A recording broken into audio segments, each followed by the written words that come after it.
G'day everybody, welcome back to Paddlecast. I'm very excited about today's episode for a couple of reasons. For starters, with one of my favorite people in the world, Jimmy Terrell, the founder of Quickblade Paddles.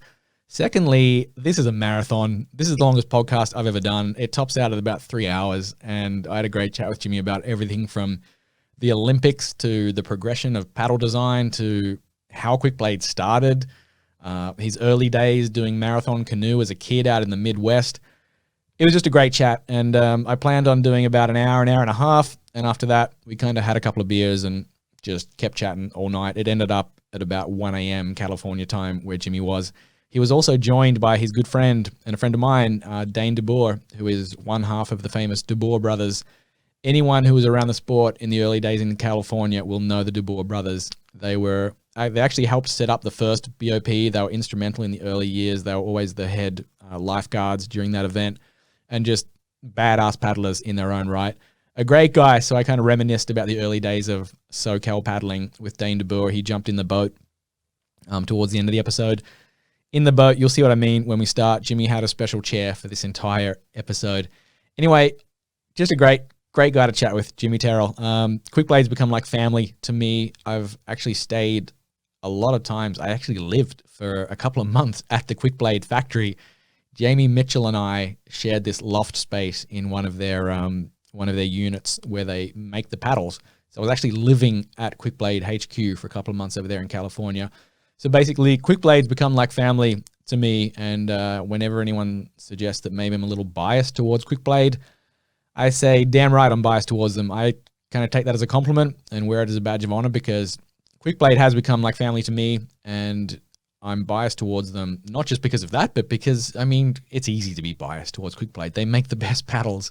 I think it's been pretty clear they've had the gold standard for the last 10 years, and Jimmy keeps innovating and, just makes them better somehow. But it's not just that, they're family to me. They make great paddles for everybody, but they do it the right way.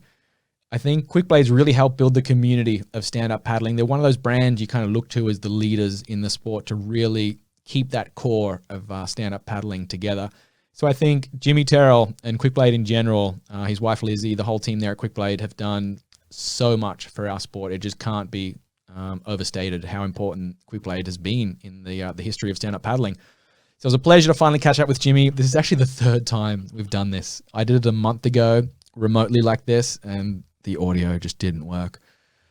We also did it about 9 months ago when we were together in France. I've been lucky enough to actually travel a lot with Jimmy. We've done a lot of trips through Europe and a lot of road trips through America. He's an absolute riddle master. He's not just a paddle master. If you ever meet Jimmy Terrell, ask him about one of his riddles. It'll drive you crazy. Anyway, we tried to do this in France, and I don't know, my phone had too much red wine, and the whole episode, that one was 2.5 hours. The whole thing was silent. So that was devastating. I'm glad we've finally come full circle and been able to do the Jimmy Terrell episode. So I hope you enjoy it, folks. It was a pleasure for me. Before we get into it, I just want to give a quick shout out to everybody that's joined Club Supracer. I am extremely grateful for the support. It's awesome. It means I can keep doing everything that Supracer does, including what's been happening the last couple of weeks. Why there hasn't been a Paddlecast episode for the last couple of weeks. This is the first one, I think, in 17 or 18 days. I did mention last time I was going to stop doing these daily episodes because I concluded nobody needs to hear me ramble on for an hour and a half every single day. That's overkill. And also, it's just there was too much editing. I think I need to do this more efficiently, or just not do so many. So I decided to start doing 3 or 4 a week, which is far more manageable for my own sanity and for everybody else's ears. And also, I decided to take a few days off, which somehow ballooned into 2.5 weeks, and try and finish off the Marble Racer project. And if you haven't heard about Marble Racer yet, we're basically going to recreate all the famous sup races around the world and live stream them on Facebook with little marble athletes, some of your favorite athletes, going around some of your favorite courses from around the world, and basically just pretend it's a real sup race, because obviously I don't think any of the big international sup races are really going to be happening this year, unfortunately. That's going to be a little fun. It's very ridiculous, but it's very fun. And a couple of weeks ago, I decided to just spend a few days just polishing that off. 2.5 weeks later, we're still working on it. We just keep adding new features. I'm very excited to kind of go behind the scenes and show you what we're working on If you're part of Club Sup Racer, we did a behind-the-scenes studio tour yesterday, so look out for that on Patreon. It's up there already. And everybody else, then I'm going to share some behind-the-scenes stories this week, I think, because we're having a lot of fun with Marble Racer. I think the premiere will be this weekend. Before we jump into it, I do want to give a shout-out to the patron saint of the day, one of the Club Sup Racer members. I'd just like to give him a special thank you. And today's patron saint is Adrian Angell. I hope I'm saying his surname correctly. And Adrian's the patron saint today for a couple of reasons. One, he asked the best question for Jimmy in the submissions. We invite all the Club Sup Racer members to submit questions ahead of time for the next guest. It's one of the little perks of being in Club Sup Racer. Adrian's question was awesome. His whole story about how Jimmy Terrell helped him get into the sport. It'll be in the episode. The second reason is I met Adrian at the Great Glen Challenge last year in Scotland, and he was there raising money for charity, doing this insane race. It's a 90-kilometer race, the Great Glen Challenge, an epic race. Put it on your bucket list. But last year was a nightmare because we had headwind almost the whole way. And I say we, I didn't actually paddle. I was doing the Instagram stories. They were all paddling and it looked tough. So Adrian was out there and he was determined to finish because he was there, raising money for charity, which is the kind of guy he is. And it got to halfway and most of the paddlers quit because we reached Loch Ness and there was just waves coming in the wrong direction. Adrian decided there was no way he could paddle through these waves all the way across like a 30-kilometer lake. So he got his friend to drive him to the finish. He hopped in and then paddled all the way back to the halfway point, at which point the wind had died, so he didn't even get a downwinder. He had to slog it out for another 45 Ks. But he completed the whole, I think, 92-kilometer distance. So even though it wasn't an official result because he went a different way, he was just determined to complete it because he was determined to complete that distance to raise money for charity. And I thought that says a lot about the guy. And Adrian, thank you, not just for joining Club Sup Racer, but for sharing the stoke and just summing up the spirit of this great community of ours. Anyway, folks, this is not just a world record podcast. It's a world record intro. We're up to 7 minutes now. I can see on the clock down there. So naturally, we do a 3-hour podcast and I just make it 7 minutes longer. You're welcome, folks. Without further ado, here he is from California, Jimmy Terrell, joined by the great Dane DeBoer. For the third time, I believe. Third time lucky. We're going to nail it this one. How are you, mate? I hope we nailed it. I thought we nailed the last two. But we had some audio difficulties, evidently. Yeah, no, the content was great. Just a bit of a step up on this end. But third time's a charm. We're professionals now. What's happening over there? You and I had a good conversation, at least. Yeah. I like your seat. What's happening over there? Yeah, custom seat. Room for 4 if you're going to Aspen. This is the magic. I'm very excited about this canoe. This is the magic Yukon Canoe that you spent hundreds of hours building for us to paddle in the Yukon River Quest, obviously for next year now. Tell us, just give us the backstory on this thing, because this is a work of art. Yeah, I'm actually sitting in your seat, Parker. I think this is where you're going to be spending a lot of time to navigating. But is that the seat that doesn't paddle much? Yeah, well, you can paddle as much as you want from the seat, to put it that way. So what's the backstory? Whoever's steering can't stop. You got to be at least paying attention. That's Trav. Have a blink in the water. But so you were the one that got so excited about the Yukon race and told me all about it, to where it was really intriguing and exciting. I was like, yeah, tell me more. And then when we finally came upon the sign-up day and you got us signed up, then we evidently missed the chance to rent one of the 6 available canoes you can rent for the C4 division. Yeah, I was a bit slow on that one. We picked C4 because you said that's one of the more competitive divisions. And I saw that marathon canoe racing, now they have a C4 division. It's becoming more and more popular.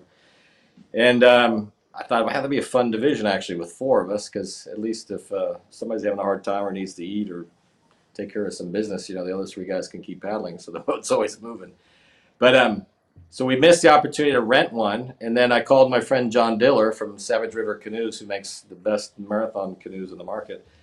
And he could get a boat done, but then we're going to have to transport it from the East Coast and everything. And I got to thinking, I go, why not? Let's just build it. And I think I was talking to you about it on the phone, and you got excited about it. I said, well, shit, yeah. Come over. You can help me, and we'll knock it out. Be a fun project to do.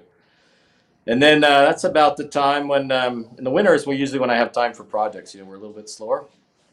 So I already kind of had it in my mind that I was going to do it, but then I had scheduled hip surgery for February 19th. I remember the day. And gosh, I wasn't three and a half weeks after hip surgery when I went and got the materials because I heard about this quarantine thing that was going to happen. And I thought, well, if I don't get the materials now, I'm going to be stuck with nothing to do. I'm going to go nuts. So I got the materials and started St. Patrick's Day, actually. And Wade Wilford drove up from San Diego. He was going to help me. And that's when the quarantine hit, and he couldn't make it up any longer. And I was stuck building this thing by myself. But I did talk my buddy Dane DeBoer into coming and helping, and got another young guy, my friend Jurka Batlik's son, Lukas Batlik, came. He's about 6'6", so he's got a much longer sanding arms for got a good reach for sanding. And his dad sells those flexi sanders, like the really state-of-the-art, like electric flex. They're perfect for sanding big for any kind of canoe, but especially like a C4. So Lukas came and helped sand. But for the most part, yeah, I did the majority of the work by myself. And Lizzie spent like a whole day pulling staples one day. She was pulling staples like crazy. And I came out like, wow, okay, let me help you. And she's like, I'm almost done. She had pulled all the staples out. Like, whoa, all right, let's go. So Lizzie was doing my job. Dane was doing Trav's job, all the sanding. And you boys got it done.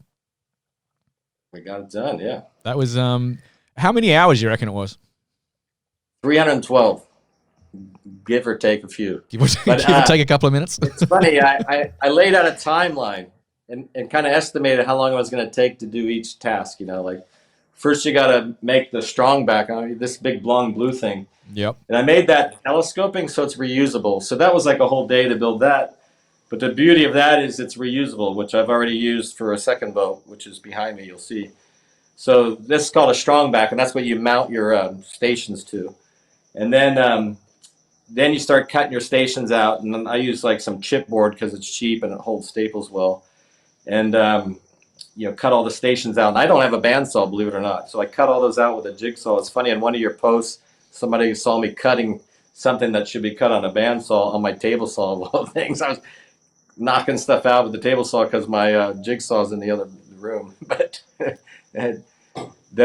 so anyway, we got it done. We got the strong back made, and then lofted the strips, and then there's a lot of sanding and glassing. And what took time was actually making the seats. If you look at these seats, I actually custom molded all these seats too. Yeah. So there's 4 seats, and the seats slide. So the front and back slide forward and aft to adjust your trim and for shallow and deep water. And depending on your crew and who's heavier and whatnot, and when you shift around, just trying to keep your boat at the proper trim, And the middle seats, because it's relatively wide in the middle, are designed to slide sideways. So the guy in 2 can slide right, while the guy in 3 goes left, and then when you switch sides, you slide the other way. So, and just to be clear, you didn't use a mold or anything, like you just kind of did this freehand. No. Well, so to have a mold, you have to originally start with a master or a prototype. And a lot of times the guys that make these race canoes, they'll build a woodstrip canoe as the master and test it. And once they know the shape is good, it works good, and they don't want to make any modifications to it. Like say they do want to change something, you can still, bondo it up or do what you need to do to like tweak it. But they'll build a woodstrip boat and then flange it and make a proper mold to do like a composite boat, whether it be carbon or fiberglass.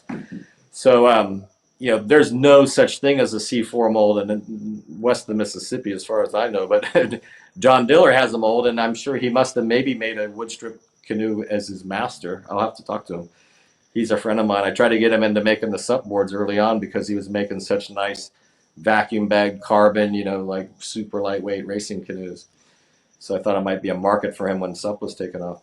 Someone was joking the other day, I think it was Travis, right, about you being a perfectionist. And you'd said that you never considered yourself a perfectionist, which I think is a ridiculous thing because your paddles are perfection. And looking at this canoe, it's like millimeter perfect. All of the different wood strips lining up between the the hull and the seats and the bow and the whatever. Is there a stern? I got to learn my nautical terms. I would say that's pretty closely accurate. Most of my tolerances for everything are probably plus or minus a millimeter. But some are even tighter than that. But Maybe it's best I there's wasn't there, Jimmy. few teeny imperfections that I see, of course. Like whenever you make something, you know what you maybe didn't get perfect, but Yeah. when you look at it, it's. I mean, I'm just sitting here looking into the front of this thing. It's like that's a picture right there in itself. I mean, it really looks cool. I mean, something about wood is just awesome. I really tried to do a good job. When I cut the strips, I marked everything, and wherever the saw cut, you flip the boards open, and I tried to pair that up facing outward, actually, so the visual side was outside, and everything matched perfectly. But it's funny how on the inside it actually matches up just as well. Almost, it's really like one side mirrors the other, and so that took extra time. I mean, you can slap a strip boat together a lot quicker than what I did. But once I got into this thing and realized it was going good, I wanted to really make it fancy, Yeah. What was how much fine tuning is there? Like we're looking at the shot now of the pretty much finished. How difficult is it to get those strips aligned? And what are the strips? Why are they different colors? So I went to the lumberyard. They had just gotten a fresh batch of cedar at Austin Hardwoods in Santa Ana. And you can buy like the strips already like pre-cut, like with what they call a bead and cove. Like one edge will have a rounded edge and the other one has a concave edge, so they nest together. But oh, there we go. There's a shot. Priced it all out. And my dad's made some cedar strip canoes in the past too, so we can get into that. So he actually sent me the router bits set to do the bead and cove strips myself. So I literally bought 6-inch by 2-inch thick, wood cedar blanks. I think they're 12 foot long, so not you have to have a splice in the linearly because it's 23 foot long. But we were able to when I bought the boards, I bought like different colors. Like some are darker than others. And then the really light woods that you see in the hull are basswood. Like you'll see right at the water line, I put the first basswood strip just above where water level will be. So when you look at the boat in the water, you can use that to tell if it's trim or not. And that first basswood strip is a little bit above water level, and then there's a cedar strip in between, and then another basswood strip. But you'll see in the end, I call them cheater strips. They're tapered to give me the bow rise. Instead of just running the strips and then cutting my gunwale line afterwards, I put in these tapered strips, kind of staggered them in there to try and give me the proper bow height in the front and back. Because there's for the Yukon, you probably saw the rules. You have to have a 21-inch bow, and I think it was an 18-inch stern. And the center has got to be like 13 and a half. But I actually made it higher. I made it 15 because looking at pictures, it looks like some of these boats are about to sink because they're so weighted down with all the gear. I think the boats spec came from marathon canoe racing, where they probably designed them for, the average marathon canoe paddler who might be like 160. So it's not really designed for, 4 guys weighing 180 with all our gear. I don't know what you're weighing these days, but I'm every bit of 180. If I keep drinking this But beer. Here, Dane just brought me this. If you can see this, check this out. That's the bead and cove. So that's how every strip joins together. Yeah, so when you're going around an edge, so say you got a tight radius, you still have a tight seam inside. Yeah, right. Which way I gotta so it's like a U shape. Yeah, so then what you're doing is you just sand off the high, but you got a nice tight seam no matter what. Like if they're both square like this, when you bend it around the it opens up, you got this big gap. Yep. And to try and taper that, like like in the ends, the radius is tighter than in the middle, right? So did you? So yeah, how did you learn? Thanks, Travis. Did you learn as you were going? Have you ever made a wood strip canoe?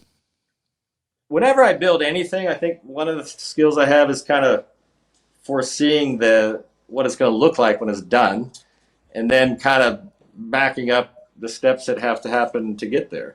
And as a kid, my dad made wood strip canoes, so I was around the process pretty young. But I'd never attempted to build one. It was just always something big. I never had the space for it, and I was always so busy making the paddles. I thought, the guys that make the canoes, let them do that. I have made a lot of, like, over the years, different carbon fiber or fiberglass canoes. My first Olympic style canoe my dad made in cedar strips, And then the next year, he popped a fiberglass splash off of that, and that was when I was for my 12th birthday, and put like this cool blue star pattern in it, and that was my first like high kneel canoe. That was mine. You know, the cedar strip canoe was for the family, so my sisters and I all paddled canoe. And this was before we knew that girls don't paddle canoe. They do now. But so the three of us all learned to do high kneel canoe on my dad's woodstrip canoe that he built. And God love my mom for letting my dad build all these boats. Like the first ones he did in our basement. Then he built a garage and was able to like move his cedar strip canoe building out in the garage. But the first ones were in our basement. This is second generation canoe building. Yeah. Yeah. So he built the first one I recall was like late 60s, early 70s. I was maybe 5 or 6, but there's a black and white video that shows me like pulling the staples out, my sisters and I, and he would pay us chewing gum, like to, you want to pull the staples out here, I'll give you some chewing gum. And we would pull, but he's got, remember the old soup, well, you wouldn't remember, you weren't born yet, but the older people watching this might know that it was like the Super 8, reel-to-reel movies. And I know what a when Super my 8 mom is, was in the hospital, a couple of years ago, my mom was in the hospital and I went home and my dad had rebuilt this movie projector and was filming them, and I pulled out my phone and then videoed the movie on the screen, and it's got videos of me like playing pee wee football and like pee wee, when I was a kid playing basketball, and but then there's the pictures of me pulling staples out of the canoe and stuff, and it was just so cool to see. So yeah, it's going back a couple generations. So you're a Midwest boy. You grew up in is it Milford, Ohio? There's a park named after you, isn't there? Yeah. Sports capital of the world, surf capital of the world. What are you, about 2,000 miles from the ocean? No, East Coast is close, 1,000 miles.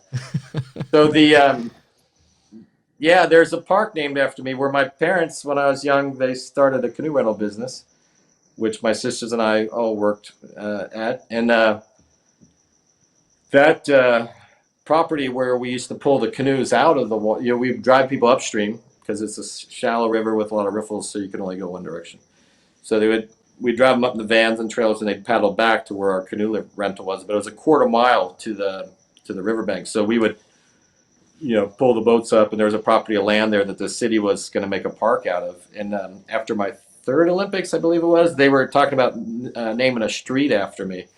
And we had a good friend, Gary Knapp, in city council, and he suggested, well, why don't you name that new property, that park that you're going to name after Jim, or you name a street after him, why don't you name the park after him?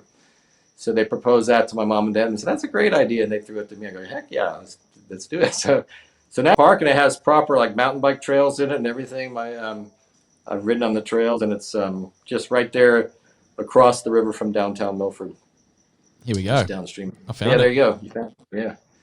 So be sure to put money in the parking meters when you go. Jimmy gets the ticket otherwise.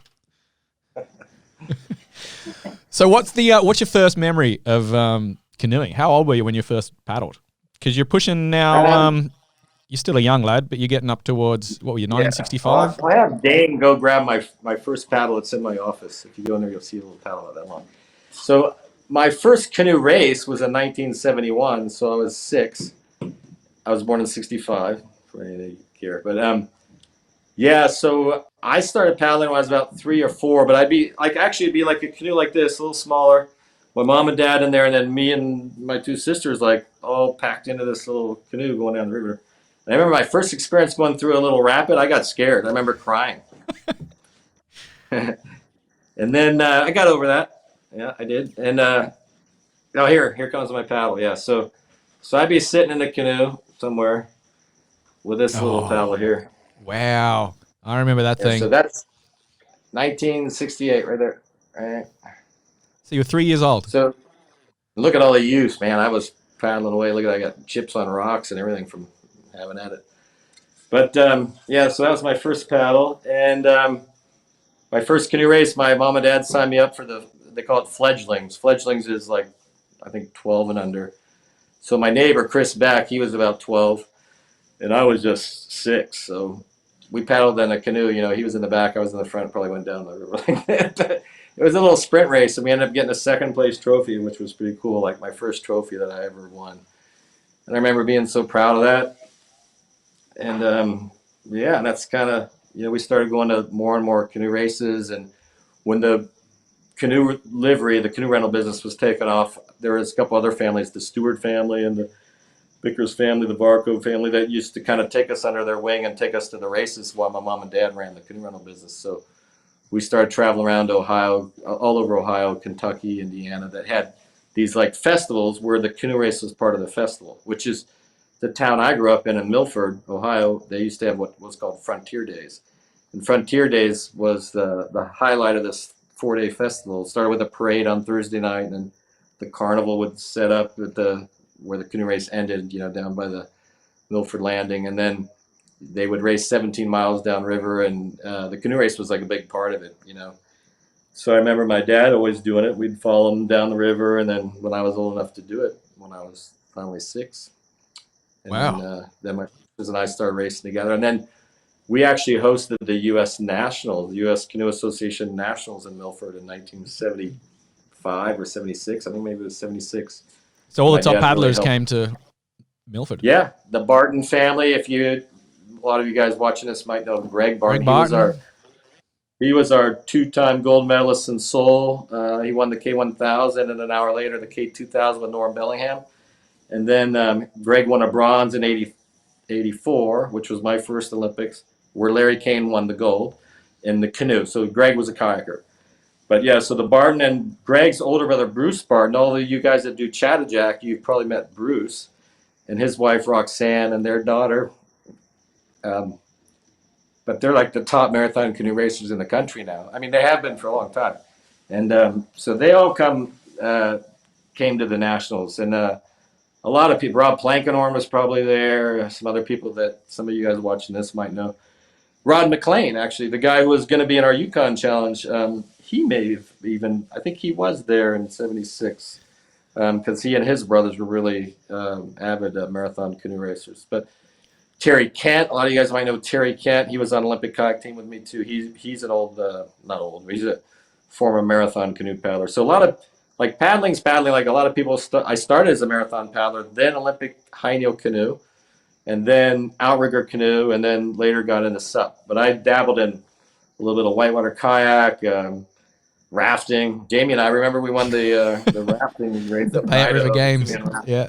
Never did a raft race before, but like once you learn how to paddle a craft, I tell people this in my clinics all the time, like the more times you can cross over and learn another craft. Like if you start as a SUP paddler, like get it into an outrigger club, sit behind somebody who's a really good seasoned outrigger paddler and learn their rhythm and learn what they're doing. And you'll learn a lot from the different sports that carry over. So is marathon canoe still a thing? I know there's a couple of races, like we were going to try and get out to the General Clinton in New York, I think it is. Yeah, the General Clinton's a big one. So there's like 3 big pro races. There's the General Clinton, which starts in Cooperstown, New York, where the Baseball Hall of Fame is. And that's a beautiful river. Here we go. We've got a bit of footage. Man, these boys are hammering. Yeah. Yeah. So my friend John Diller makes a lot of those boats. In fact, one or a couple of those boats are probably his boats. Yeah, so they start on a lake. They go out around a buoy, back, and then they portage around a dam. And then they're in a real windy, challenging river section. But you can see they'll keep that stroke rate up for the whole thing. It's a 70-mile race. And, these guys are the real deal. In fact, a handful of these guys, like Serge Corbin is a Canadian who came out. I mean, he's won that race like more than anybody, I believe. He's done it like probably, I don't know how many years. I don't want to say, because I know he's a little older than me, but he's probably done it 30 times or more. But there was a team, those of you guys from Hawaii might remember a team called the Illinois Brigade. They actually won Molokai one year. So there are a handful of marathon canoe paddlers. The Bartons were in that crew, I think, or at least Bruce was, I think. And they actually won Molokai marathon canoe paddlers because it's a relatively flat year. But these guys can just grind like that. There was a bunch of them that came out and did the Catalina race and beat my crew. We had some friends from Hawaii, and Devlin Murphy and I jumped in a crew. So Jimmy, we won the Masters division. But there was some marathon canoe guys just ahead of us. I got to learn how to paddle sitting down. This actually looks kind of tough. Yeah. What's the secret? If you go the other way, you went from canoe to SUP. What if I go from SUP to canoe? How do I paddle? Because I don't want to slow us down in the Yukon. I know Trav's very eager to get line honors next year. Give us some tips. Well, when you say what's the secret, it's just like my good friend Willie Reichenstein says all the time.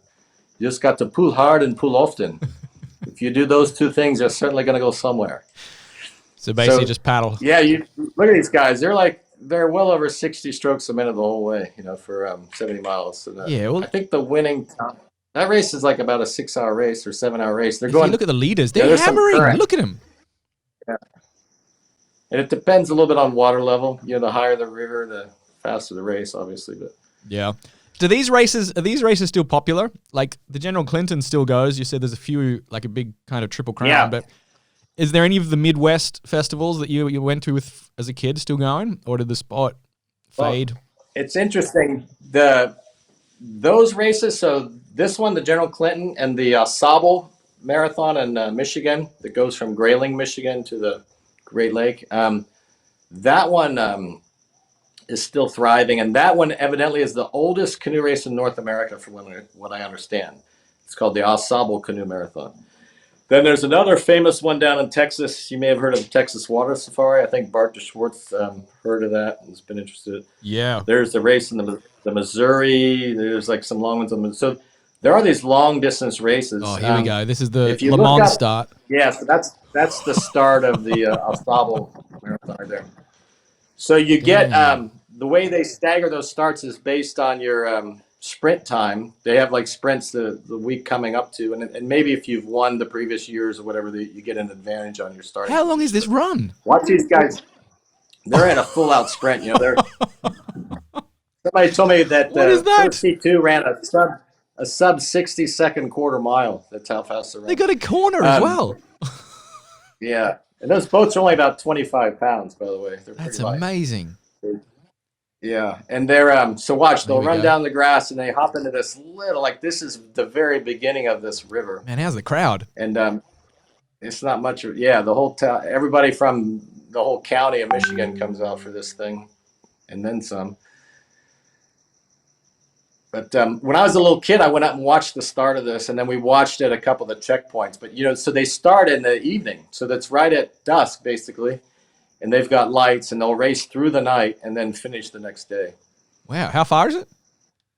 I'm not sure the mileage on this one. I think this one's like over 100 miles, like I want to say 120 miles or something like that. It's longer than General Clinton. So almost 200 Ks. And the other one is, the big popular race is the one up in Canada, what is it? Wait, where are they running to? When do they actually get in the water? Oh, here they go.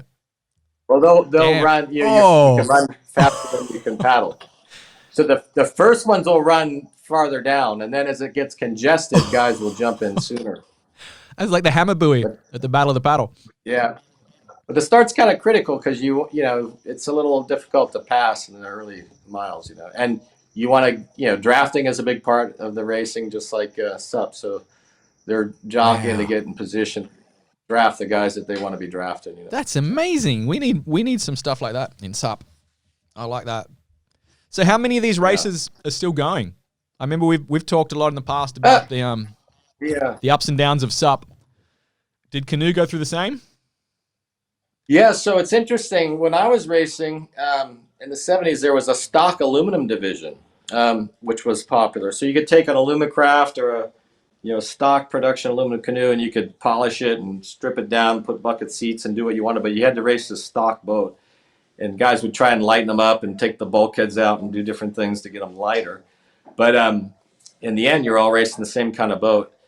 And then there was like a commercial division, like commercial fiberglass canoes, and then then there was the USCA division. But what happened is over time, the racing canoes got real expensive because once they didn't identify a weight limit, so they started doing vacuum bag, honeycomb Kevlar boats, which were lighter, but a little bit more expensive. Then gas prices went up at the same time, so it made it hard for families to buy the top of the line boats and get to the races. And it kind of changed the landscape a little bit, kind of like what I foresaw happening with SUP a little bit with too many divisions and classes. And then with the aluminum class, what happened is a company came out, Beaver Creek or Beaver something. Anyway, it was basically a race canoe, but a production aluminum canoe, which technically qualified as a stock aluminum boat. But it was much faster than any other boat, and it kind of if anybody wanted to be competitive in the aluminum class, they had to go out and buy a new aluminum canoe, which kind of defeated the purpose of that stock division, sort of. Not to hold anything against the brand that made the faster aluminum canoe, but so the aluminum class kind of died. Although the aluminum class is surviving at the General Clinton. I don't know what the rules are for it, but I know they do like a relay, like aluminum division. And correct me if I'm wrong, you guys marathon canoe paddlers, if I don't have my facts right. But I know the Washington Canoe Club goes up there in the masses, and they compete in that thing, and they have a bunch of teams that do it. But yeah, even Tommy Budai's gone and raced at the race up in Canada. I keep drawing a blank on the name of it. Not Muskoka. How would it come to me? But is it still a sport? Is it still a popular sport, marathon canoe? Because it went to sprint, right? Like canoeing used to be marathon canoe, and then sprint canoe was the Olympic format. Well, no, marathon canoe and sprint canoe, existed simultaneously always, both as far as I know, as long as I've been alive. But the ICF class is the Olympic specs division, but marathon canoeing has been around for a long time. And there's USCA, United States Canoe Association specs, and then there's pro specs, which is they're a little different. The boats are a little different, the specs. There are quite a few races that are still around. A lot of the ones I did as a kid are gone, like in the Midwest, but I know some are coming back, and it's a shame. Like the one in my hometown eventually ended up. My dad was in the Lions Club, so the Milford Lions used to put it on until they just basically couldn't do it anymore. And I'm not really sure exactly what happened with it when it finally ended. I had moved out to California. What could we learn in SUP from what Canoe went through? Like the roller coaster of the highs and lows. Was there anything that you look back and say, okay, they should have done this differently? Well, if I want to get into paddle ticks of it all, but well, not paddle. It's just like the general course of the sport. Was there anything where everyone looks back and says, why didn't we all kind of embrace this standard or that, or do these kind of races? Was there anything that stands out? They always say you can learn a lot about the future by looking at the past, and that was my biggest fear when I saw SUP getting so popular and taking off. I was trying to step back and what is it that's so appealing about it? And it's just such a user-friendly way to get people on the water and go paddle around. I mean, I go down to Newport Harbor every day and just see hundreds of people on stand-up paddle boards paddling around. You got the fin to keep you going straight. You fall off the thing, it doesn't really flip over. Even if it did, you just flip it back and climb on. A canoe, you got to swim to shore, dump it out, get in, So there's a lot of things. It's just a user-friendly paddlecraft. And I think what my fear is that it would evolve to something that wasn't so user-friendly, by getting skinnier and skinnier to where you couldn't balance it. And we've gone through that. And if you look at most of the top racing SUPs today, they're mostly all dugout designs, which was what I was afraid of it going that way, because I didn't want to see them start to evolve and look like Olympic ICF canoes. Because the Olympic sprint canoe, you don't see that anywhere in America. There's a handful of clubs that do it, but it's a really hard craft to really master and learn how to do it. I watched Larry's podcast with you, and I heard him tell the same story at the Carolina Cup when he was the speaker, for the opening night. And it's funny, I've known Larry forever, but I never heard the story about when he first started. He finally mastered it, and then got his mom and dad to come down, and then he fell in right away. It's funny because I can relate. I used to carry my canoe 400 yards down this gravel path and put it in the river you could paddle maybe 300 or 400 yards upstream before you hit a little riffle and you had to turn around and come back. So the hardest part was getting turned around when the little riffle's coming at you and throwing water. And, it took me a long time just to balance it, but then that's only half the battle. Then you got to learn how to steer it. And then you get on a windy lake and learn how to steer it, and a wind coming from your left side when you're paddling on the right. Here we go. That thing doesn't look stable. Easy, And and you see those funny little ears sticking out on the back of that thing. That was kind of the evolution of the design. There used to be a minimum beam, so the intent was to keep the boats wide enough that you could balance them. Well, over time they were designed with a wide point in the back, and they were called deltas, where the gunnels went straight up to the wide point behind you and back. Well, then. Was this just cheating, just to get around the restrictions? Well, no. Like a loophole? No, not cheating. The rules are there to tell you what you can do, not what you can't do. So, but it was a bit of a what loophole, happened right? is some clever people. There was in '95 before the '96 Olympics, there was a rule in place that said if you can't race a boat at the Olympics that doesn't pass specs at the World Championships the year before. Well, the Germans hosted the Worlds, and Thomas Zareski, if you guys are watching, anybody knows the history of ICF, he had a boat that he raced at the '95 Worlds. I was at that Worlds and finished 8th in 200. It was a pretty good Worlds for me, but he raced the boat that looked more like a Delta, but it was a German made boat. But in '96, they came out and he had a boat that had swooped up gunnels that swooped up and then down, which was kind of something that would have been protested any other year. But that year, he was able to get away with it because what happened is it had the stamp from the year before. But I was saying, well, he didn't race that boat the year before. But what happened is they jigged the boat the year before, got it to prove, put it back in the bag, never raced it. Then they pulled it out at the Olympics in '96, and they had the boat. So it was their secret prototype. Well, it took the cat out of the bags because then Plastex, the Polish company, made one even more extreme. And then the boat you see me in there, that was my last Worlds, '99. And it literally was like a narrow boat with like 2 little ears that stuck up to meet the width requirement. And it was only a couple of years later when they said, this is ridiculous, let's just get rid of the width requirement altogether. And then with that, because now they got rid of the width, they actually knocked a little bit off the minimum weight requirement as well. So now they're just super narrow. Short, yeah. And you see that little, it looks like a pyramid on the front of the canoe there. That was because the original design didn't meet the minimum deck height that was required, which they didn't realize.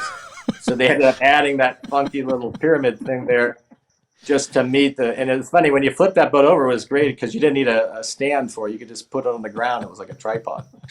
You could rinse it off and not worry about it. So how many years did it take them to realize that these restrictions were utterly pointless and that everybody was finding loopholes?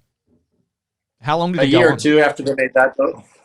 So that was the tipping point? Which was funny because, no pun intended, if you go back about 6 years ago, you'll see the bat board that I made, which was ridiculous looking.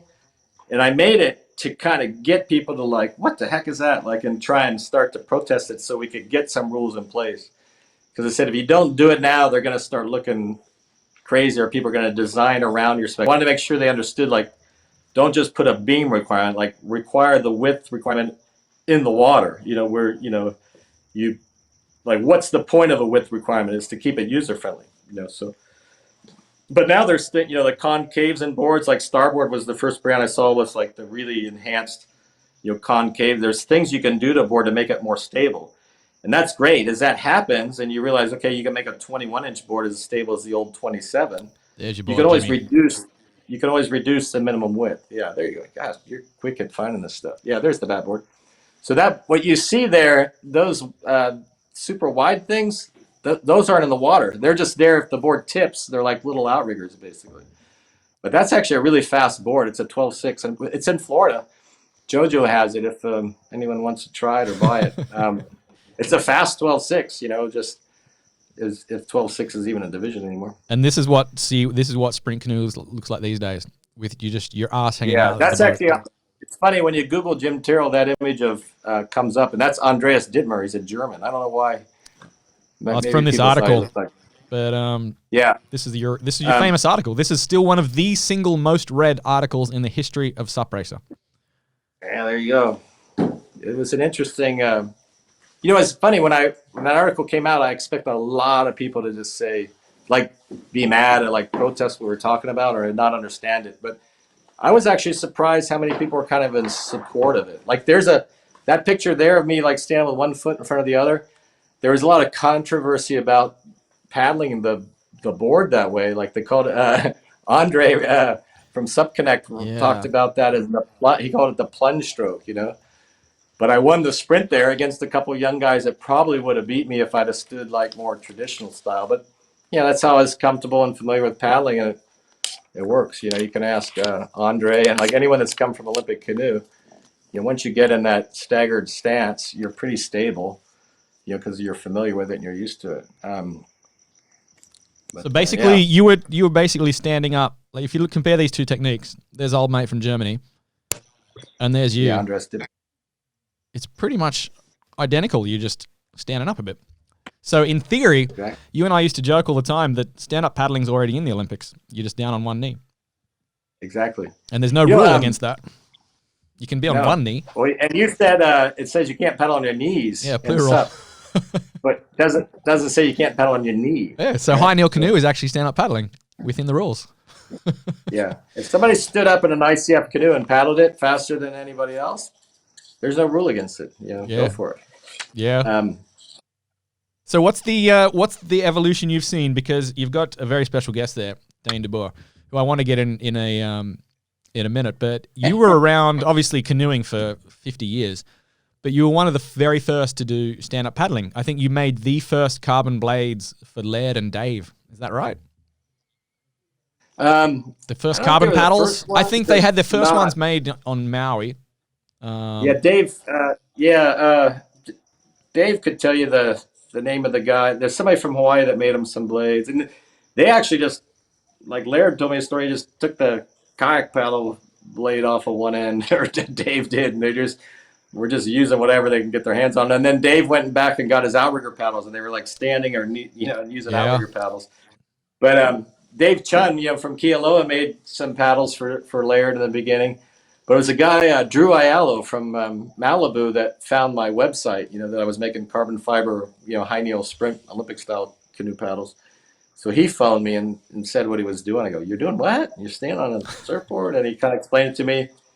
So I just sent him like a super long, like high kneel canoe paddle. And then he phoned me up about a few days later and said, "Yeah, it's good, but it's kind of big. Can you trim it down?" So he sent it back, and I trimmed the sides down, sent it back to him. He says, "Oh, okay, it's much better, but the ones we've been using have some angle to them." I said, "It sounds like you just want a long outrigger paddle." So I basically took a canoe paddle, like an outrigger canoe paddle, and just made it super long. And "Oh, this is great," and then it kind of started from there. But then I made some. He gave the ones I sent him to Laird, and Laird tried them, and then Laird phoned me, and I went up and met Laird, and then we sat down at Coogie's and talked, and Laird shared his vision about what stand-up was going to be, and he says, "This is not going to be about the surf and about the ocean." All that, Jimmy. He goes, you can paddle these things anywhere. And I totally got it because of my experience with the canoe rental business. The river's shallow. You would always stand up in the canoe so you could see where to get through. And your perspective, high kneeling in a canoe, is better than sitting. When you're standing, your perspective's even better. Like when you paddle around Newport in the harbor, like at high tide, when you're standing, you can see into yards and everything that you would never see, unless you got a big boat or something. But it's really. And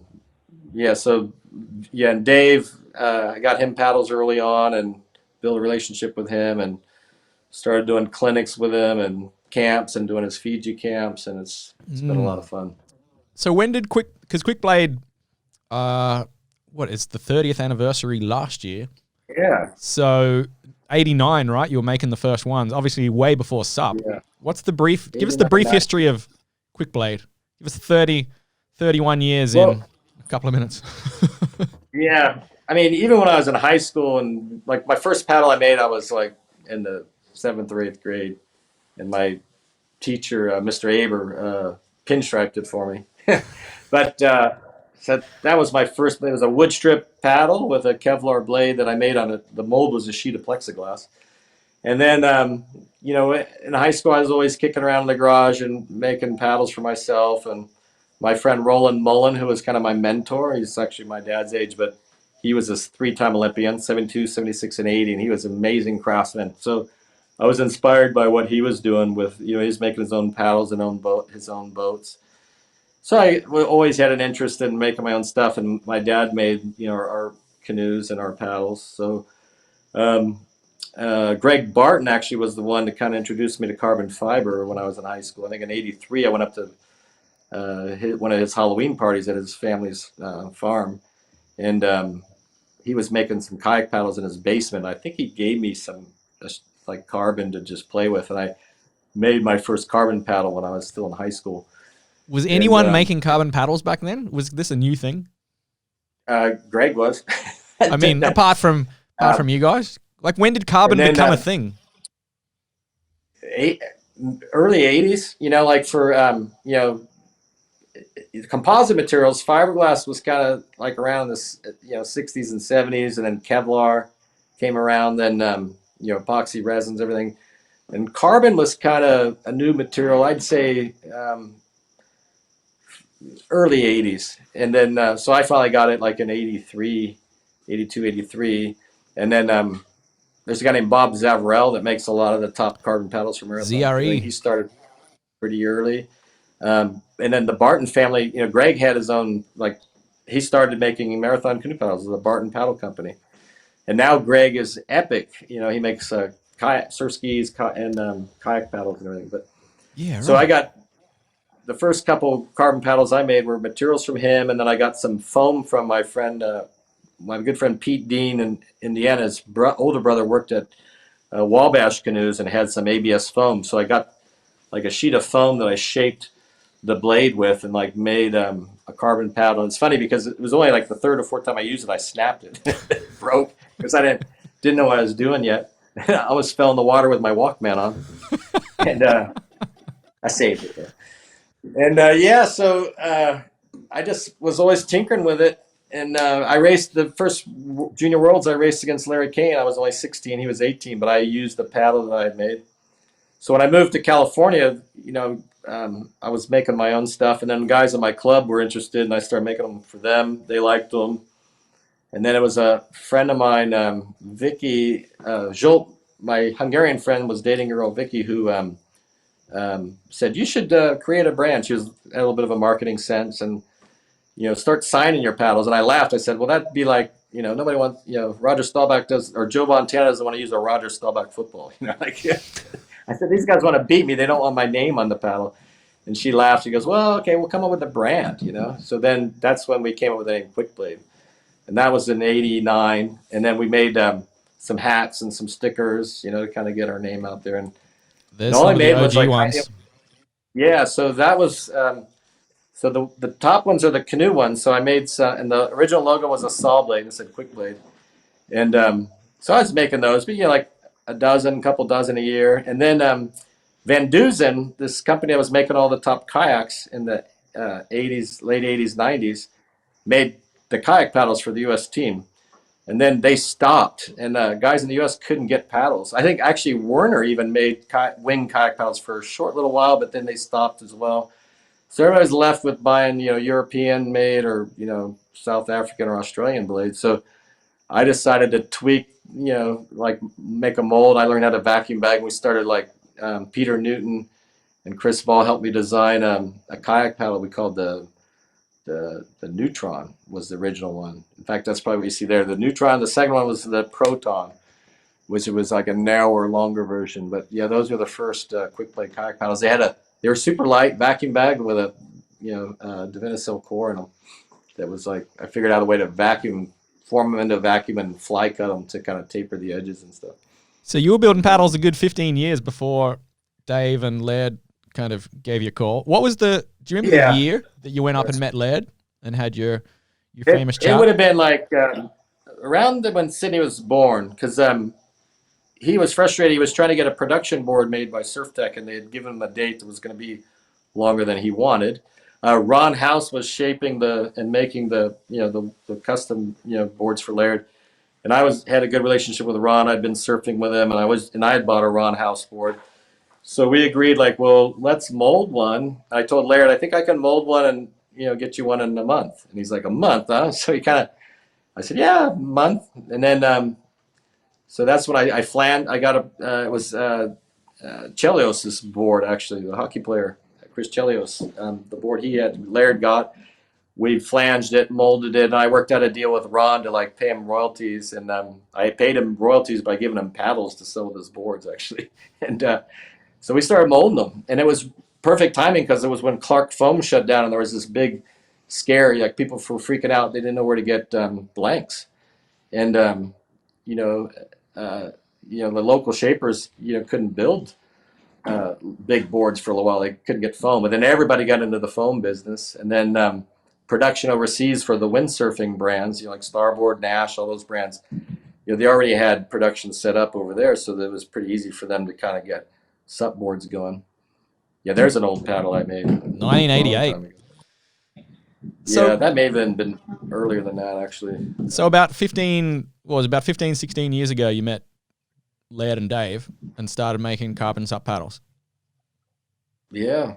And that was kind of was Quickblade a fairly well-known brand before that in kayak and canoe, or did SUP, was SUP that kind of took off for you guys? In '96, our whole Olympic team, the majority of our kayak paddlers, were using Quickblade paddles. And then a lot of the top canoe guys at the time. Joe Harper, my good friend in San Diego, was my roommate at the Olympics, and he was using one of my paddles. And then Dave Spalding, even one of the Spalding brothers had him, and then Jim Worland, like Dave Seraphin, Joel, like a lot of the guys that I paddle with all had. Devlin Murphy, like all my good like canoe buddies. Yeah. I made paddles for them. So the top paddlers have always been using Quickblade, really. And the first notable paddlers that ever used my paddles were the Danish paddlers, Christian Fredrickson and Arne Nielsen, who were the top doubles, like 10,000 meter C2 at the time. They tried my paddles, I think maybe at training camp in Florida one time, and then they got, make us some. And so I started making paddles for them, and Christian Fredrickson and I became good friends. He paddled after Arnie retired in singles, and we were always real competitive. And so it's kind of neat for me to make a paddle for him. And then even the top Russian crew, Nikolai and Victor, were the top 88 C2 in Seoul. And they tried them even and used them for a little while. And then Gavin Maxwell from Canada. I always tried to get Larry to use it, but he was old school. He wanted to use his wood one. But Gavin Maxwell was the first Canadian to use my my high kneel canoe paddles. So you had the top Danes using your paddles. Now you're Casper. Yeah, and then, it's kind of come full circle. Couple German guys, not the top guys, but and I sold a couple in Japan. So it was starting to take off. Oh, the French, Pascal Silva, the C2. Olivier and Didier, there was a few of the top French canoe paddlers that were using. That's not the guy who slept through the final, is it? That's Philippe. And we won't talk about that. No, that was a semifinal that we missed. Wasn't he the favorite for the gold as well? He was Philippe's an incredible paddler. He was certainly favored for a medal. I don't remember. And he slept through his heat, or he slept through his semifinal. Yeah, I don't want to talk about that. I'll let him tell you the story. He knows more about it. What was it like being an Olympian in the 80s? Like, what was the atmosphere in the Olympic Village at the opening ceremonies? Because didn't you carry the flag at one of the ceremonies? I was nominated to carry the flag a few times at the Pan Am Games, especially. I remember in Argentina, Pan Ams. I was, at that time, I think we used to have what was called the Olympic Festival. It was and I was like the all-time medal count record. So, and had been on 4 Olympic teams already, I guess. When was that, 95 or 3 Olympics, 3 or 4. But there was a fencer who had been on more Olympic teams than me, so he ended up carrying it. Yeah. Peter Webster, I think was his name. What was your biggest? What was your best celebrity moment at the Olympics? Hanging out with because you had all the All-Stars on the American team. It's the casual moments in the background that I remember. Like the day after Linford Christie won the gold in the 100 in Atlanta. When did Linford Christie win? I believe it was Barcelona or Atlanta. But I remember going into the dining hall and trying to find a table where nobody was, because it was the day I was going to be racing and I didn't want to talk to anybody. He won the 92. So I found an empty table. He won the 92 gold. 92. So yeah, Barcelona. I remember he had just won the 100, and I remember sitting down and I'm kind of looking down, eating my food, and a guy comes and sits at the table next to me, and I look up and it's Linford Christie, and I'm like, "Hey, nice race." And he's like, "Oh, thank you." Just like moments like that where you're sitting like with the fastest man in the world, and like just 2 guys hanging out having breakfast, not wanting to talk to each other. And then I remember meeting Edwin Moses. We had come out of the opening ceremonies for the Seoul Olympics, and you get on just the first bus you can find, athletes from all different countries. And I'm sitting there and I'm looking, oh, there's some, you're kind of looking for somebody famous or whatever, or somebody in your team to like, hey, I'm on this bus. And all of a sudden I noticed somebody come and sat next to me, but I didn't pay any attention. And it wasn't until we started to pull out, I looked over and there's Edwin Moses sitting next to me, who, Edwin Moses, he was 100-time, unbeaten in the 400 hurdles, like for, 100 matches or tournaments or whatever. And I'm like, wow, I know that guy, He's famous, you know. I'm sitting next to somebody famous, you know. But yeah, those kind of moments were cool. You know, for canoe kayak, it's a low profile sport, so the only time you're typically on television is walking in the opening ceremonies. You know, so you always try and get on the side or where a camera might see you. And I remember in '92 when we had our dream team, they literally stopped my row in the tunnel coming into the stadium, and a secret door opens up, and then there's the dream team, and I'm right behind Clyde Drexler in front of me, and like there's Christian Leitner, there's Charles Barkley. Was there's Jordan? Like, Jordan was on the dream team, right? Yeah, I can't remember if he marched in the opening ceremonies or not. He may not have. Too much of a But the rock majority star. of the guys were there. Yeah, everybody. Maybe he was. I think maybe he was. But I go. At first, I was really mad. Like, wait, I was in the perfect position, and then I realized, well, wait a minute. Now the cameras are going to be on these guys. I'm right behind them. They can't miss me, right? And sure enough, both my teammates, Mitch and Mike Harbold, got cameras on them, but they missed me both times. So, but it was funny. I did, like here you are walking in the row right behind the dream team. It's pretty funny. What was the transition to SUP like for you? Like coming from was SUP more of a laid back sport? Like is canoe serious? It seems a bit more serious than SUP, or is that just from the outside? Yeah, it's what you make it. It's you can grab a beer if you want, Jimmy. I've been drinking this in your honor. You haven't even had one. Come on, mate. I had one actually. All right. I got one with the Aussie flag on it. There you go. Cheers. Cheers. I'm not gonna tell you what's in the cup though. My favorite brand. So yeah, it's more structured, put it that way. We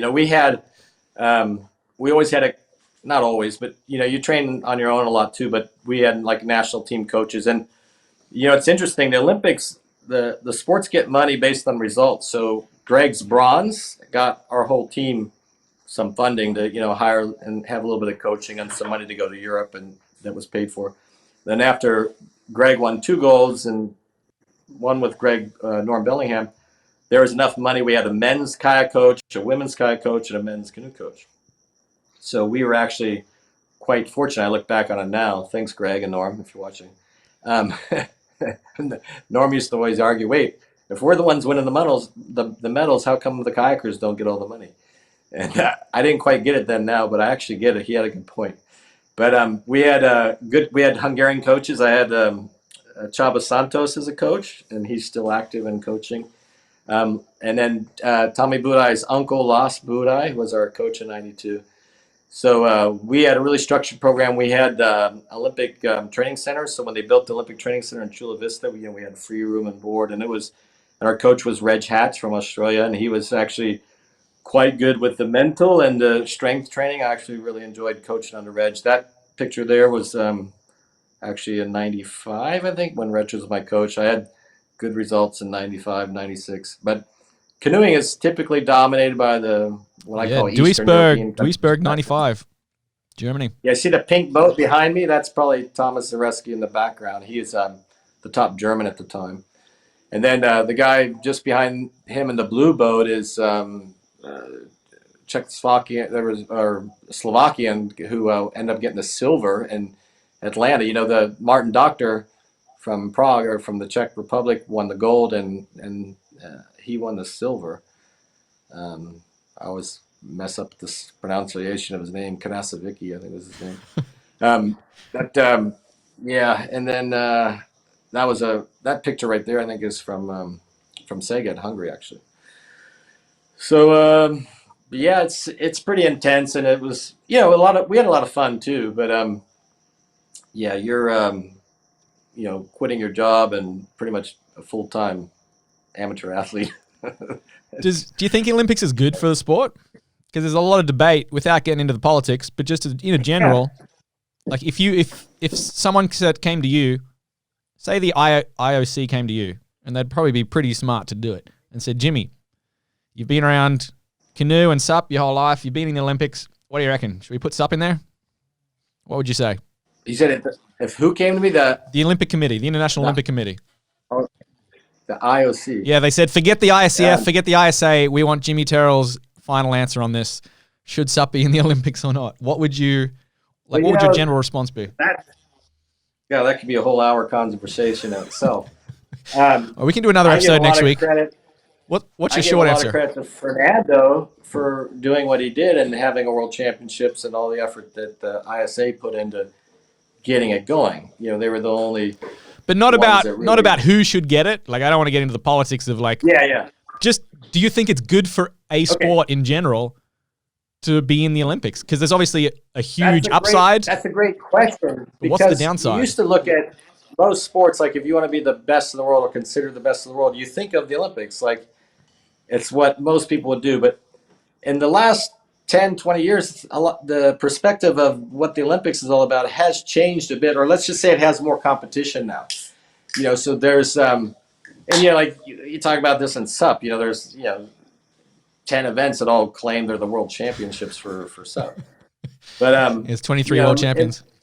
At my age, in my era, like the Olympics was always the pinnacle of, being an amateur athlete and like being on the world stage against all the top people in the world. Then politics come along, and there's been Olympics where certain countries don't come, but we've been a while since we've done any boycotting or anything. But it's a good question, in the end, why do we do sport? Having kids now, and you look at like what sport does for you, it's like it gives you a chance to, first of all, be healthy, be active, I think competition in general is a good, healthy thing. But keeping it in perspective, you got to be happy for the person who beats you. Like in team sports is a good example. My daughters play volleyball. My theory is I want to see them lose almost, like I want to see them win just over half their games. Because if they won all their games, it means they're not getting challenged. Like, I want them to play challenging opponents because they're going to get better faster. Like, if you play against better people all the time, you're going to get better. And it's a different way of looking at it. But when also, I realized like I was a really competitive kid. But you want your kids to be happy in the end. And, like, you want them to enjoy competition. And I want my daughters to, like, do their best, work hard, try and have their best performance, but enjoy the game, for crying out loud. They're kids, right? And at any age, enjoy the sport, enjoy the game. Like, if you don't finish a race and find some enjoyment out of it, even if it's the suffering that you enjoy, like, you're going to suffer, but you, in the end, feel good about what you did and be happy for whoever won. Like, there's only going to be one winner, right? You can be happy that you won your age group or your division or whatever, but, go and compete and take part and have a good time. And does the Olympics help that or not? I think it gives our sport a chance to, be on the stage with all the other, like it's not easy to get your sport in the Olympics. SUP has all the things going for it that would get it there, I think. Equal gender opportunity, one person per country, to keep the total, number of people in the Olympic Village down. So it's, something that they logistically can put on. But yeah, it's a good question. Really good question. I don't know that I have. So what's your answer? Should it be in? It was a beautiful monologue, but what's your answer? It should be. Yeah? It should be in. I want to see it in. All right. What year? Because it's coming up to LA 2028, right? In 8 years, you guys are getting it again. It takes a while to get it in. It's not going to be in until 2028. At this point, it could be in. We could do a bop race at Tahiti. This would be perfect. That's another question. Should it be a bop race or a... Well, that's the $1 million question about our whole sport. What race format should we have? Because I think we're a little stagnant with the race formats. And I know you and I have had a lot of discussions about what kind of formats we should introduce. I still want to do the Quickblade Upside Down Cup one time, Jimmy. Yeah. I think where the winner buys everyone's drinks at the end. But I think if we look back to the BOP, and well, you were there. You actually got fourth at the very first BOP, like the race that started it all. You were top 5. You almost knocked off Chucky Patterson back then. Fifth. Were you fifth? No, you were fourth, mate. T-Bear. I think fifth because it was Chuck, T-Bear. Get these results up. Aaron Napoleon, Kyle Mochizuki. My friend Kyle was my training partner.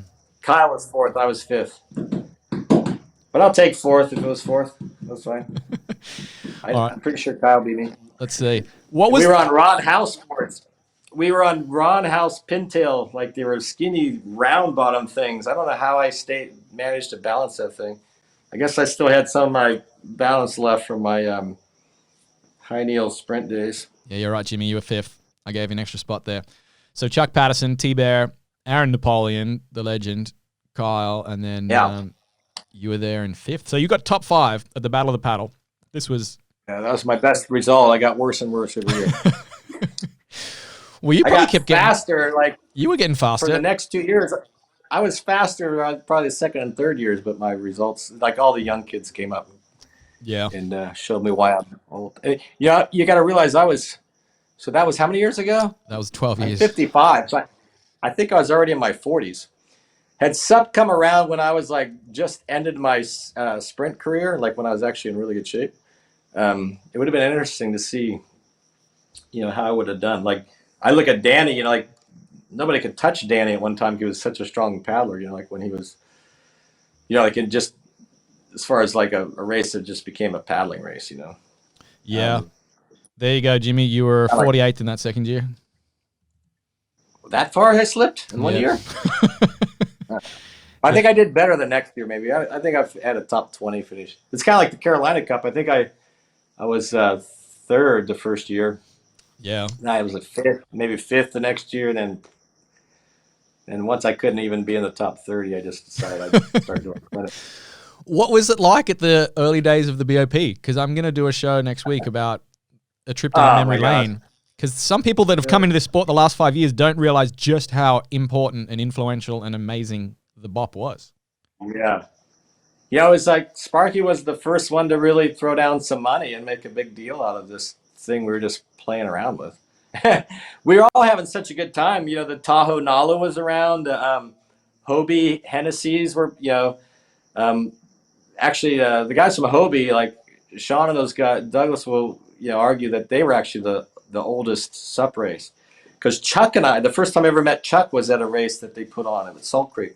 What was your first race? Do you remember? That one, I think. Do you know the year? No, actually, what it was is we were testing some boards, and and Laird was testing some boards, and Ron made like a 14. There was a guy in Hawaii, Jack Gillen, that was wanting to get a longer stand-up board or whatever. And I said, well, the Catalina race, there used to be a relay for OC1s and surf skis and whatnot from Avalon to Dana.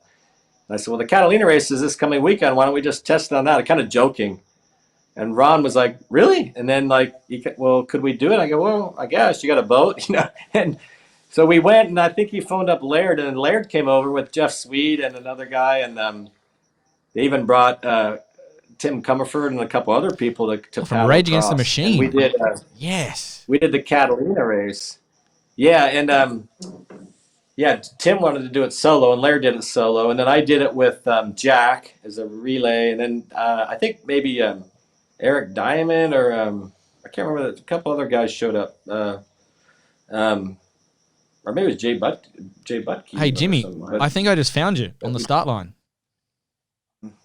I found the look at this. There's someone holding up. Were you holding your board over your shoulder? Because there's a deck grip with QB on it, right in the middle, right there. See that yellow board? Yeah, no, it's not me. Oh. Yeah, we made deck pads, and a lot of the boards didn't have deck pads in the beginning. Yeah, in the beginning, only a handful of brands had deck pads. So Jimmy Lewis actually turned me on to his guy that was making.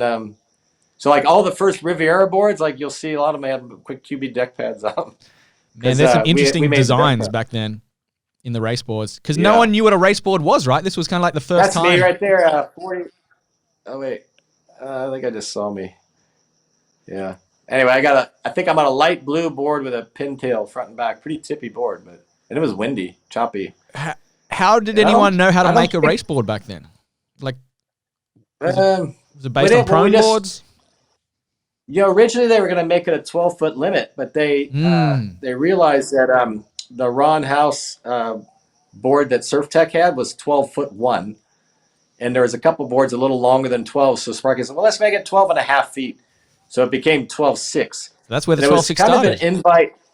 It was kind of an invite only thing. There's Chuck. Yeah, I'd probably, yeah.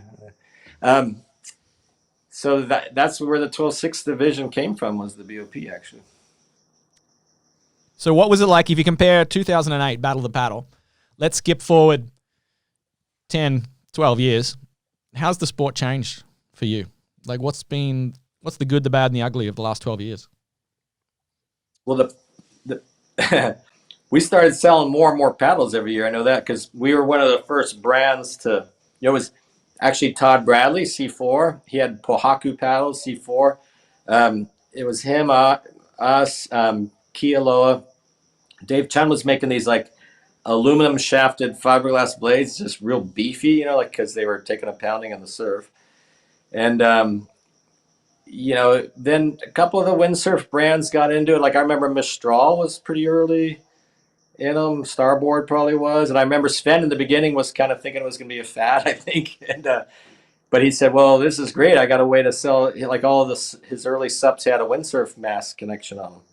So you could ask Sven, but I think he wasn't so sure it was going to take off or stick around. But but yeah, we were. I mean, I just loved paddling, and I was actually pretty involved in getting the racing scene going. But it was just a handful of brands in the beginning, so we started selling more and more paddles to where I could barely keep up. It was like there was a couple of years there, like around 2010 to 2012, where we basically doubled every year. Yeah. Our SUP paddle sale, because I used to sell mostly just outrigger paddles was my main business, and then within just a few years I was selling 10 times more stand-up paddles than outrigger paddles. I remember going home and telling my mom and dad about this thing, and they couldn't quite get it, and I said, well, we might be selling like 1,000 paddles a month one day. And I remember my dad kind of looking at me like, yeah, you're dreaming. But we did. We got every bit of 1,000 paddles a month in the busy season. It was in its heyday. But when was the heyday? For a lot of the brands. What year was the peak? 2000. For us, like sales wise, 13, 14, 15. Like we still are doing pretty well on the high end, but like our bread and butter, like the Kanaha series and that, we still sell a bunch, but there's just so many more brands available. It's like any new sport. Like more and more brands get into the game and start pumping out equipment. There's just more equipment available than there was people ready to buy it. Yeah. But fortunately for us, we had a good team, a lot of good team riders, and you had the best. I mean, very loyal fans. That I'd say the majority of more than half the people that buy a paddle from us every year are probably like previous owners of a Quickblade paddle. Like we get a lot of people that they'll buy a new paddle every time I come up with a new design or a better design. And I've got actually Dane's twin brother Dick has like a quiver of about 50 paddles. Dane's is about 20 or 30 paddles. This was, I was going to say, speaking of the best paddlers, the guy that won this race right here, a good friend of both of ours, Jamie Mitchell. He was, I know that guy.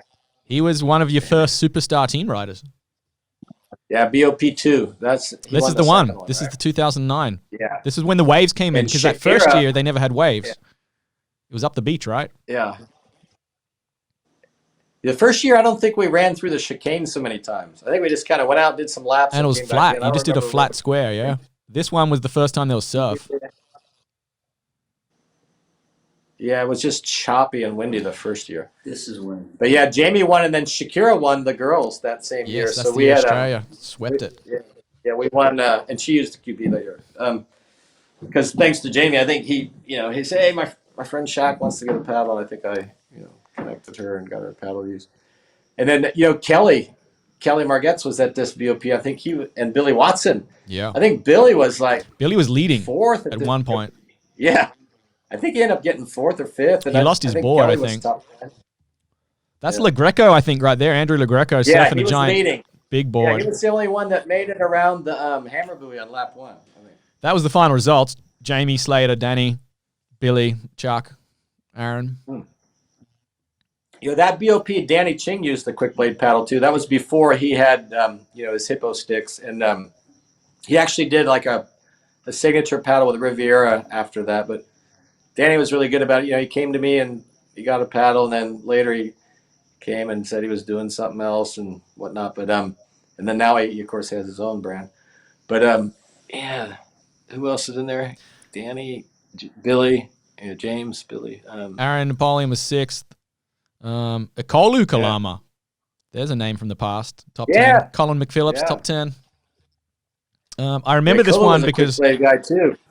Hit Connor Baxter, 19th, just behind Byron Kurt and Andrew LaGreco. He had a shocker in the last lap. Scotty Gamble, one of the runner-ups from Molokai, the year Trav won. Scotty. Yeah, Will Reichenstein was up there, too. Buddy of yours. Oh, really? Yeah. Even in the surf. Yeah, good for 17th. We're going to have to go through a few pages to get to you, mate. Jerry Bess, one of the legends from Maui. Rob Rojas. There's Shaq. Shaq was way ahead of you. Sorry, Jimmy. Yeah, where am I? I must have... Eric Tarian, the original European guy. Dan Gavir. Mickey Schweiger from Nash. Rob Palkey. There's Kyle. Man, this is like a who's who of the OG paddlers. Dane, where were you? Yeah, where am I? Don't tell me you just did the open race that year. Wow. I didn't compete. Becker. Oh, were you on the jet ski? Matt Where Becker, am I? I know I 30th. A couple more pages. We'll find you, Jimmy. There you are. Ahead of Brian Szymanski. There you go. What am I? What place is that? 48th. 48th. God, get together, mate. You were 20 seconds ahead of Candace. Candace was runner-up in the women's. So that's, all right, I beat the second girl. That's respectable. But, man, Shaq killed it that year. She was top 25. So what would you say is the biggest change? Because a lot of people kind of reminisce about the Battle of the Paddle as if it's like, the Woodstock of stand-up paddling. It's like, everyone gets kind of glassy-eyed when they talk about the bop, those that were around back then. What was the spirit of it, and what's changed? Yeah, it was just, you know what? That's a good question. I think that a lot of the spirit's still there. Things got competitive between riders, brands, to where you start to lose sight of let's just have fun, But when was it 10 that took it over? The format of it changed a little bit. Yeah, 2015. It had a different feel to it. Like the PPG came along, and it was kind of around the same time as the BOP. It felt a little corporate. So, most people's mind, it was the new BOP, right? Yeah. But we actually, at that point, it's funny. We used to go down, and we had so many team riders. It was like family, and we'd set up the big tents, make it comfortable, and everybody hang out. But what happened is so many of the board brands that sponsored our athletes, saw what we were doing, and they started doing the same thing, to where team riders had to kind of choose, or they were kind of more persuaded by the board brands that were helping them out with boards, or maybe even travel money, to be with them, to where it kind of separated our group a little bit, to where we felt kind of like that changed the vibe for Quickblade a little bit, and then to where we never really got on board 100% with supporting that event, as far as paying for a tent. You had to buy the big corporate tent, which was more money, and then they actually announced that the team thing, where you do the team points. Well, we realized, how are we going to have a team when our team's riding for the different board brands, kind of thing. So it kind of made it a little bit challenging for us as a paddle brand to kind of, stay in that game. But yeah. So we just made our new game. We still went down and supported it, came down and watched our riders, and we just stayed at the hotel. In fact, the coverage was so good when you were doing the commentary and that, we would just stay in the hotel room and watch the distance race on the second day. But yeah, I mean, it's still a good time. And it's sad that the PPG had to end too. They just made a budget cut, and it's a Well, their parent company got sold. Basically, they shut down the magazine. Yeah. Sup the Mag was that was the Sup media outlet. It was, I know because I'm one of the Sup media people. It was a lot bigger than Sup Racer in terms of its reach. Yeah. I'm sure it was number one in terms of reach. And so when that shut down, it was kind of, I feel like that was the end of the second wave of Sup. The first wave was, what you guys were doing back in the day. And then it hit a whole new level around 2013 probably. And then for the next maybe 5 years, it was becoming maybe too serious, but it became definitely, pretty legit. Then after I think that all shut down, I feel like we're in this third wave, which has almost come full circle. Like we've realized maybe it's not all about the elite paddlers. Maybe it's not all about being too serious. Like we got to have these mass participation races. Like now for me, the biggest race in the world is the Glagla race, for example, or the Paris Crossing, or this race in Greece where they get 700 people, or there's one in China where they get 700 people. These races to me are far more important than, 10 elite men and women racing around on this kind of made-for-TV spectacle that, doesn't even really get on TV. So I feel like the roller coaster was, it's kind of almost come full circle. The BOP started it, and then the PPGs, it went up and down. It was good and bad. And then now we've kind of come back to the start of the station, and we realized that it's just all about having fun and getting on the water. Yeah. Well, it's like this Yukon challenge. Like, yeah, that's fun. Put yourself into a new challenge. I don't know if I can sit in a canoe with you 3 guys for 3 days and not kill somebody. We're going to have to... Or if I don't... We have to load up on some good riddles. So, like that kind of stuff. And, I like going to races where it's a place I've never been, I spent 20 years on the national team, doing canoe races and all around Europe. So but now I'm doing, they were usually inland, now like, that last trip in Spain, I was in Spain for 3.5 weeks last year around this time. So we got, all around, we got to Mallorca. I'd never been to Mallorca. And we started at Danny's race, and then we went to Mallorca, and then I even snuck away to Duisburg to see my flatwater sprint gang for a couple of days. Then met you guys up in St. Sebastian, and then San Sebastian, and then Bilbao. Bilbao's was the other way around? Bilbao. Yeah, San Sebastian, then Bilbao. Bilbao. Because you flew home after Bilbao. Missed your flight. Then we had that weekend between those two where we stayed in a little cottage in south of France. With Kalama and the girls. That was good fun. West of France. Yeah, and then we drove up and surfed the tidal board. That was good fun. Oh, yes. Walking through knee-deep mud to get in was the only the most challenging part. But once you got on that wave, it was a pretty good hoot. So that kind of sums up paddling now. It's just all about having fun, really. Yeah, why do we do sport in the first place? It's fun, it's challenging, makes a better person out of you. And I like to challenge myself. Yeah, that's what's been so cool about building these boats. The guys haven't seen me work this hard or be this happy in a while. It's like you go to bed every night thinking about the next thing you got to do, because I've never done it before. How am I going to do that? Go on YouTube and find out what a couple other guys did on certain things, but. A lot of stuff I had to kind of make up on the fly. Dane could tell you. He's like, how are you going to do that? I don't know. We'll figure it out. But there I am. Yeah, there's the tidal bore wave. The canoes have been super fun to build, and I've always wanted to, I've always had an idea about designs of boats and canoes and whatnot. So now getting, drawing the plans by hand and doing them has been like a new challenge. So it's just like the sport. SUP was fun for me. It was like a whole new sport for me. Learn how to, paddle in a different way. Yeah, look at that. How's that guy that cuts across the back of me there? That's pretty funny. That was so much fun, that tidal bore. Here he comes. Wait, watch. Here's when I got those zips across my stern, or my tail. My tail. Where is he coming? He comes from nowhere. Next frame. So what's the what's your biggest takeaway? The next frame. Music you're playing for this one? Oh yeah, I gotta get. Yeah, watch this guy. Oh, here he comes. Look, right across the back of me, and it pops in. Like, where did he come from? Oh, good. So, what's your biggest takeaway? We're gonna do that again. Oh, 100%. That was so much fun. And then you get a nice cheap bottle of French wine afterwards.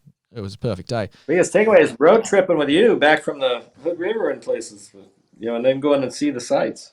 Yeah, that's fun. We got to do another 38-hour road trip. Watch the eclipse. Yeah. We got to drive up to the Yukon next summer now. That's the next road trip. I was meant to be on a plane. What's the day? That's the end of May. I was meant to be on a plane to California in about 3 weeks, not even, like 2 weeks. And we were going to drive up, spend a long time driving because it's about, in miles, 1,500 miles? That's 48 hours of driving. I know that. So we're going to take a week, drive that canoe up there and do the Yukon. Because the whole point, which, to come back to the start of this show, was the canoe you're sitting in, we're taking to the Yukon River Quest. And we're going to paddle it for 700 kilometers, 440 odd miles. down this river in the middle of nowhere. Like we did it on a sup last year, so I can tell you it's long. I can't wait. It's gonna be fun. I was worried about I had my hip surgery just what was it, 3 months ago, and I was worried about being ready for this thing in time. Now I got a whole other year to get ready. Well, I haven't even started my training. I haven't even started training, so I'm glad we got another year because I'd be holding you boys up if I jumped in a boat. Start sitting down, getting an outrigger club or something. But I'm actually Chris Maynard, Jackson Maynard's dad, and the guy that taught Travis how to paddle, basically. He's going to give me a few lessons, so I think I'll be... Yeah, you listen up. Yeah. I'm going to try and be respectable. But hey, before we go, because I know it's getting pretty late over there, it's bloody midnight almost. But I wanted to bring Dane on for a chat because you've got one of the OG paddlers. But wait, before we do that, I got a few questions from the crew here in Club Sup Racer. I put this out when we did it originally, like 3 weeks ago. The second of these 3 takes. Quick break? You got to take a toilet break. Can I? I'll edit this out. Yeah, okay. We'll pause it. We'll Talk pause to it Dane here. for a second.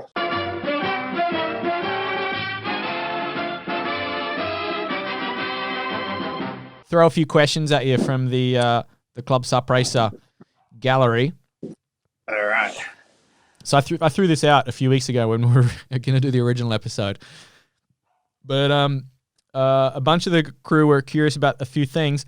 Aaron Hendriks from Club Sup Racer, he's built some wooden sups. So he was kind of following this really closely. Yeah. Anyway, he built a 14-foot sup with wood. And he was basically just wondering, because he said it became addictive. He's like, has this inspired you to build other craft? Which is an easy answer because this was a few weeks ago. And also, can you ask what's next on the horizon for new paddles? Any changes to the Trifecta or the new range? Like, is there a new one coming out? But obviously, has it inspired you to build a new boat? Well, there's a new one behind you. Yeah, and actually, it's funny. Before I built either of these, I had the idea of building a woodstrip hollow, like 14-foot race board. All right. With cedar strip. I'll have to put you in touch with Aaron because he's built a 14 by 23. Yeah, like a composite. Like actually, there's a lot of carbon in this OC1 actually, but I tried to keep the majority of what's visible wood, but inside areas that you don't see, like there's carbon rib structure. Well, I think I sent you pictures. You see like there's carbon sleeves, there's carbon in the yakus, but you don't see it. It's like nested in there and everything. Because I was trying to use the modern materials, but like keep it more traditional look. And people are going to be blown away that this hull is like the carbon boats are between, like the super light ones are just under 20, like for a 20-foot boat, and the ones that are still pretty light are like low, like 22. This one's only going to be 28, so it's not that much heavier. And the AMA, like a good carbon AMA is about a little over 4 pounds. This one's what, 5? We haven't glassed the top, but it's going to be about a little over 5 pounds, so it's not much heavier. Because I made the strips like 3/16, like pretty narrow, pretty thin. Yeah. But and it's like this boat, this 4-man came in at 75 pounds, and the weight limit's 55. But I don't even think the carbon boats that like John's making some of those, they might be I don't even think they're under the weight limit. They might be like 60 pounds. So for a wood boat, it's pretty light. And then all the bulkhead sections, everything are all carbon on the inside. Yeah. So. What's the any new shapes coming? Was a two-part answer. Two-part question. Has it reignited your passion? I think that's pretty self-explanatory.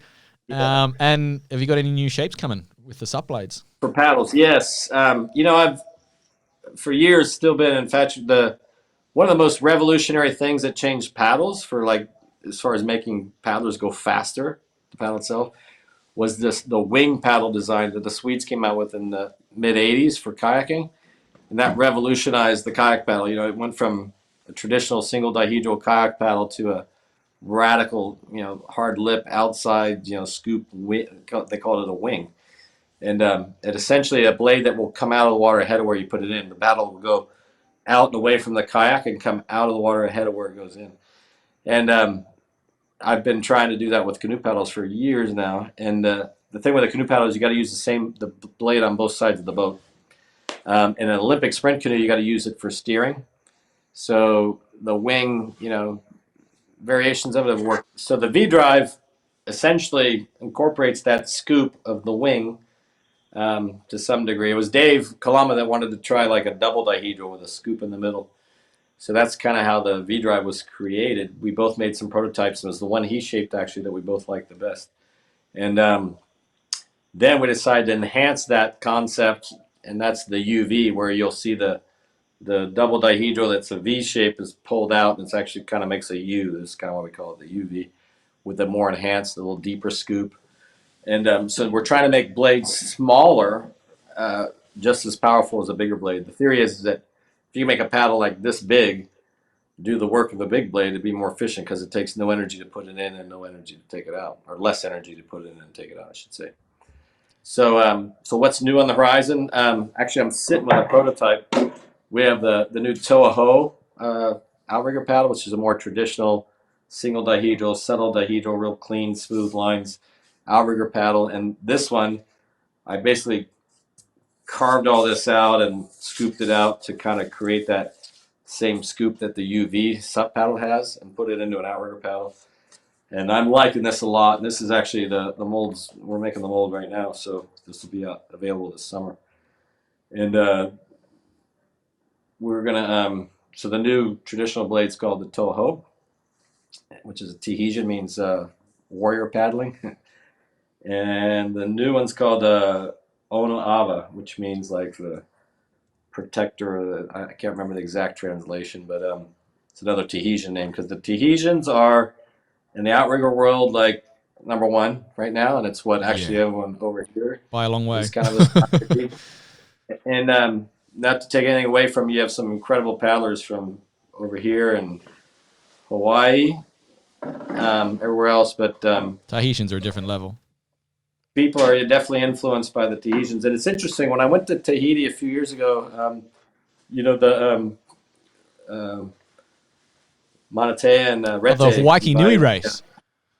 Yeah. It's like the most famous canoe race, the outrigger canoe race in the world, right? Yeah, actually, Raymana connected us and put it all together. But I got to stay with Team EDT, and I actually met Alex from Viper Paddles. And he was the equipment supplier, the paddles for that EDT crew. But I got to go in the boat and just stay with the team for that whole week. It was just an incredible experience. Talk about an amazing race, like 2 helicopters filming the whole thing. I mean, like, if you own a boat in Tahiti, you're out there watching this race. It was just insane. It was so much fun. And just like chicken skin, like crazy. The level and the depth of paddling in Tahiti is amazing. But it was interesting after it was all over and I was sitting down having some beers with the guys, how they were saying, they know I'm real technical and come from an engineering background and everything, but how they go by feel and like what they feel, and they're so much more in tune to their environment and the feel. They don't get so obsessed with, specific numerical dimensions and angles and all that kind of stuff. It's like, and you can't take anything away from that. It's like, the feel, like, the tools of the trade and knowing what works, what doesn't. So I learned a lot on that trip, actually. It was really cool. But, the name in these paddles, these Tahitian names, have been kind of, interesting. There's a lot of people that are following what they're doing. They talk about this new Tahitian stroke, and it's like, well, what's so new about it? And the funny thing is, I always tell the story, Will Reichenstein, like my friend Willie Reichenstein's son Will, was paddling with NAC when these guys were learning the new Tahitian stroke. He said, well, tell me 2 things about the stroke. Like, what's so different about it? And it's funny because the very first day I jumped in an outrigger canoe was in 1989 with Dennis Campbell. And he heard I was Olympian, so he threw me in the front. Well, I got stopped before I even got to the bridge, and the guy in 2 says, hey, no excuse, but I can't follow the new guy. He's like too long in the back, and he rushes the recovery. So anyway, fast forward to Will. Well, tell me 2 things new about the stroke. He goes, it's way different than anything we've been doing. We're a lot longer in the back and really quick in the recovery. I got fired for that on the first day of my outrigger experience.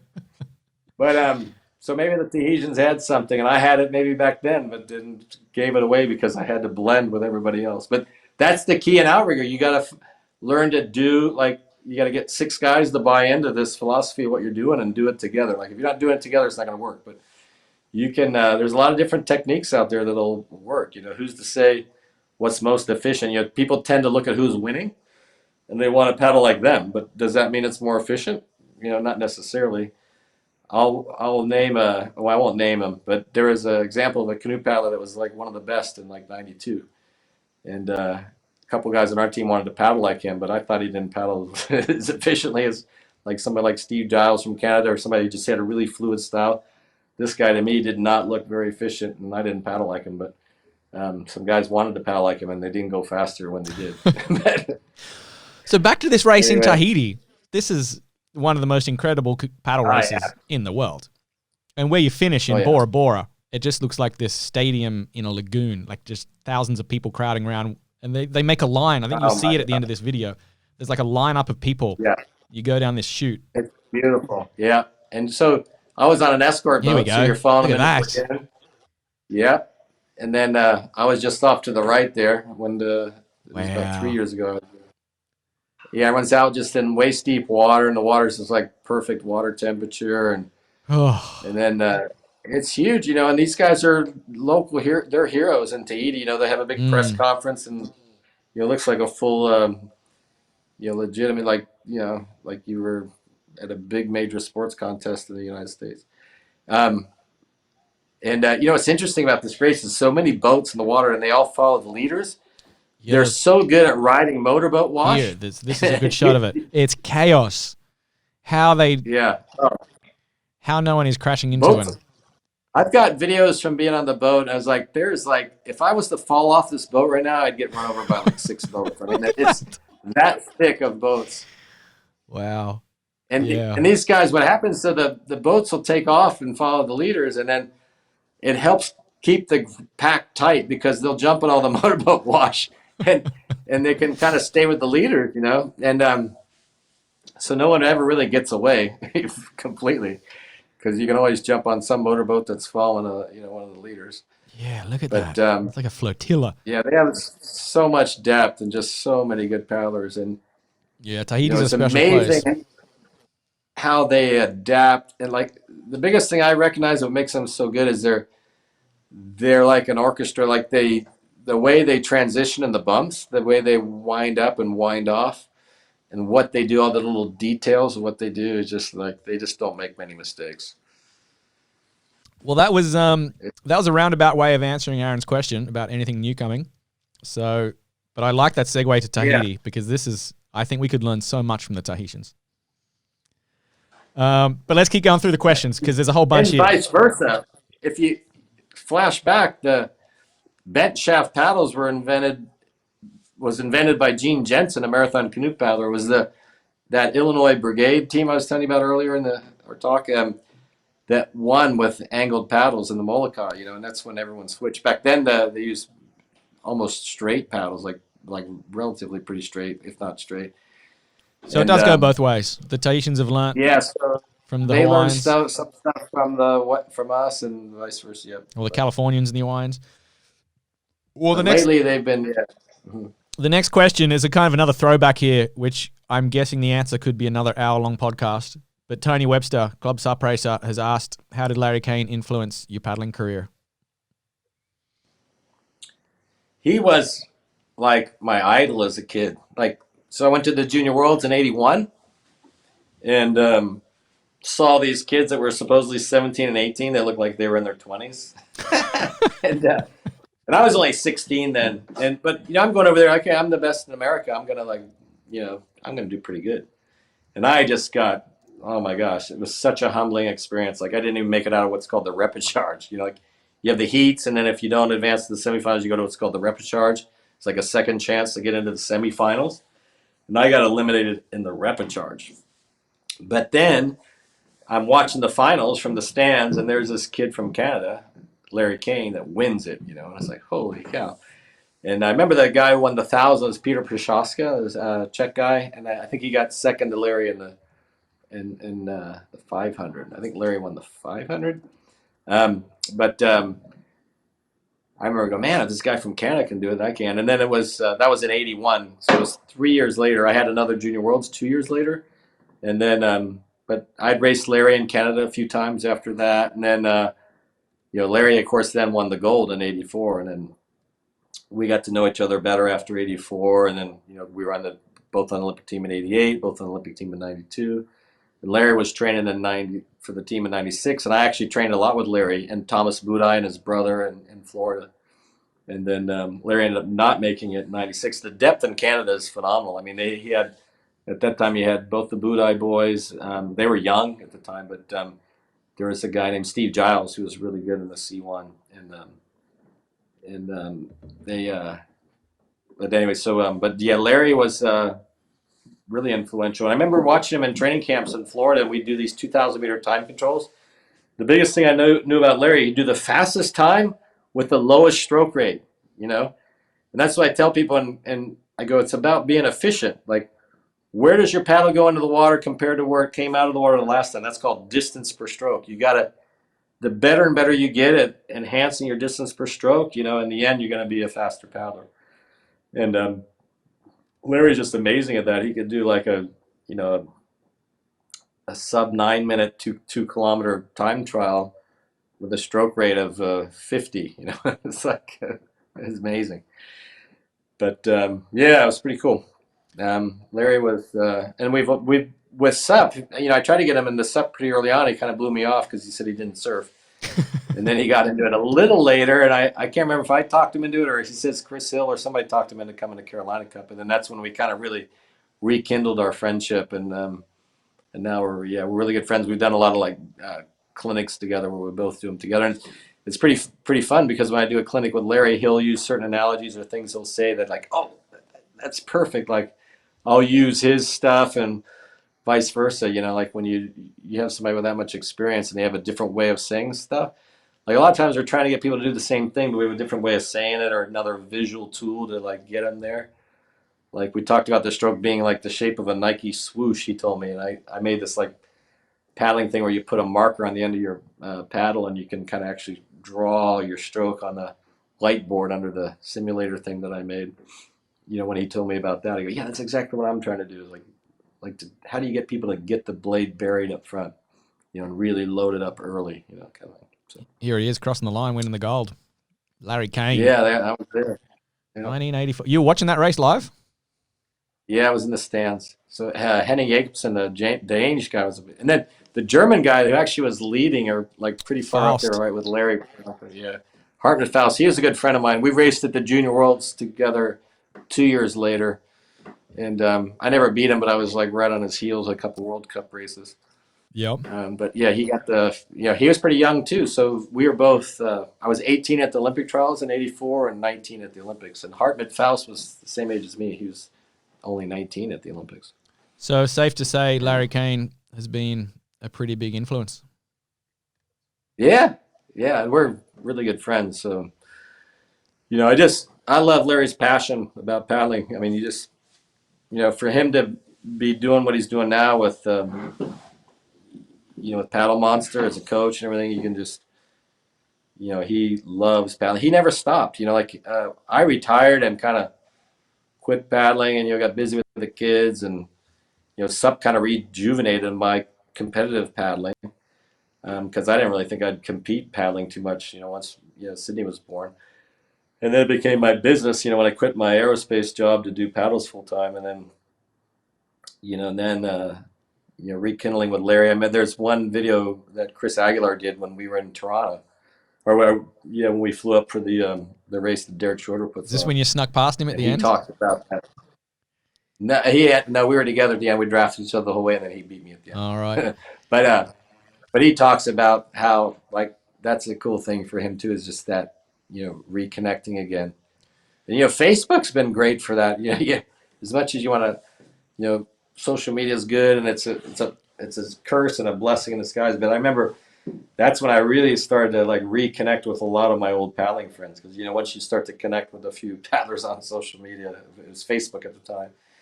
Then all of a sudden you're friends with all your old paddling friends. It's pretty cool. What's it like to be peers with guys like Larry Cain, Dave Kalama? I know you guys are close as well, and he's obviously a huge legend. Like, do you bounce ideas off each other all the time? What's a regular conversation with Larry or Dave? Do you just nerd out on paddling, or do you just talk about football? A lot like the conversations you and I have. They can be about anything. That's the thing with Larry and Dave. I mean, they both They got good sense of humor and can joke. And actually, it's funny, when I want to know what's going on with American politics, I call Larry, because he's always been fascinated by American politics, and I don't. I'm busy. I'm running my own business in America. I don't have time to follow politics. But I'll call Larry, or I'll call you. Like a political science major, or somebody that's like got an outside perspective of what's going on in America. I mean, I have my own ideas because I live here, but it's pretty funny. But Larry and I can talk about anything, and Dave, same thing. I mean, Dave's very creative and has a lot of great ideas, and he's an outside the box thinker, which I love. So he's challenged me to try some stuff that I wouldn't have tried. Like if you saw the pile of paddles I have that doesn't work compared to the ones that have worked and been great sellers, the pile that hasn't worked is a lot bigger than the pile that has. But you got to just try stuff sometimes. Just challenge your theories. You have an idea what you think's work, but you got to not get too caught up with that and listen to what people are telling you. Like I learned that, if I have customers that are all day long asking me for a 20-degree angle paddle and I only make 10s, I got to eventually make a 20-degree angle paddle, Well, that's a good segue, because the next question from Adam Tischler is blade angle. Why 10 versus 12 versus 8? Does the blade design itself change that much? How does the blade angle affect a paddler's technique? Good question. You got to ask Titwan about this. So the last time Titwan was here, T2, we were having this conversation because we've gone to shorter paddles, right? So with a longer paddle, your extension angle when the blade catches the water is at a greater angle than if you use a shorter paddle. So we started thinking, well, maybe we need to enhance the angle. So a couple of years ago, I'd made some ferrule connectors that are angled 2 degrees, so you can just flip them one way and angle the paddle 2 degrees more or change it back. So Titwan's actually testing a couple paddles right now. So he actually just emailed me within the last 2 weeks. I gave him a 12-degree Trifecta 86 to try, and he gave me some good feedback on it. And then I said, well, let's try 8-degree too. Why not? Like 2 degree more, 2 degree less. But my paddles, most of them are at 10-degree at the connection, but where the blade tip is, I call this camber. Like when the blade, I'll show you, this is an outrigger paddle, but you see how the blade's curved. So it curves back. Yeah. So my stand-up paddles, the first centimeter of the blade is actually parallel to the shaft. It's straight, and then by the time it gets to here, it's 10-degree. So, there's a lot of, basically it just comes down to what feels right based on how we're paddling now. But we have learned that you can go faster with the shorter paddles, but you have to adapt. You have to get used to it. And over a longer race, it's kind of like gears on a bike,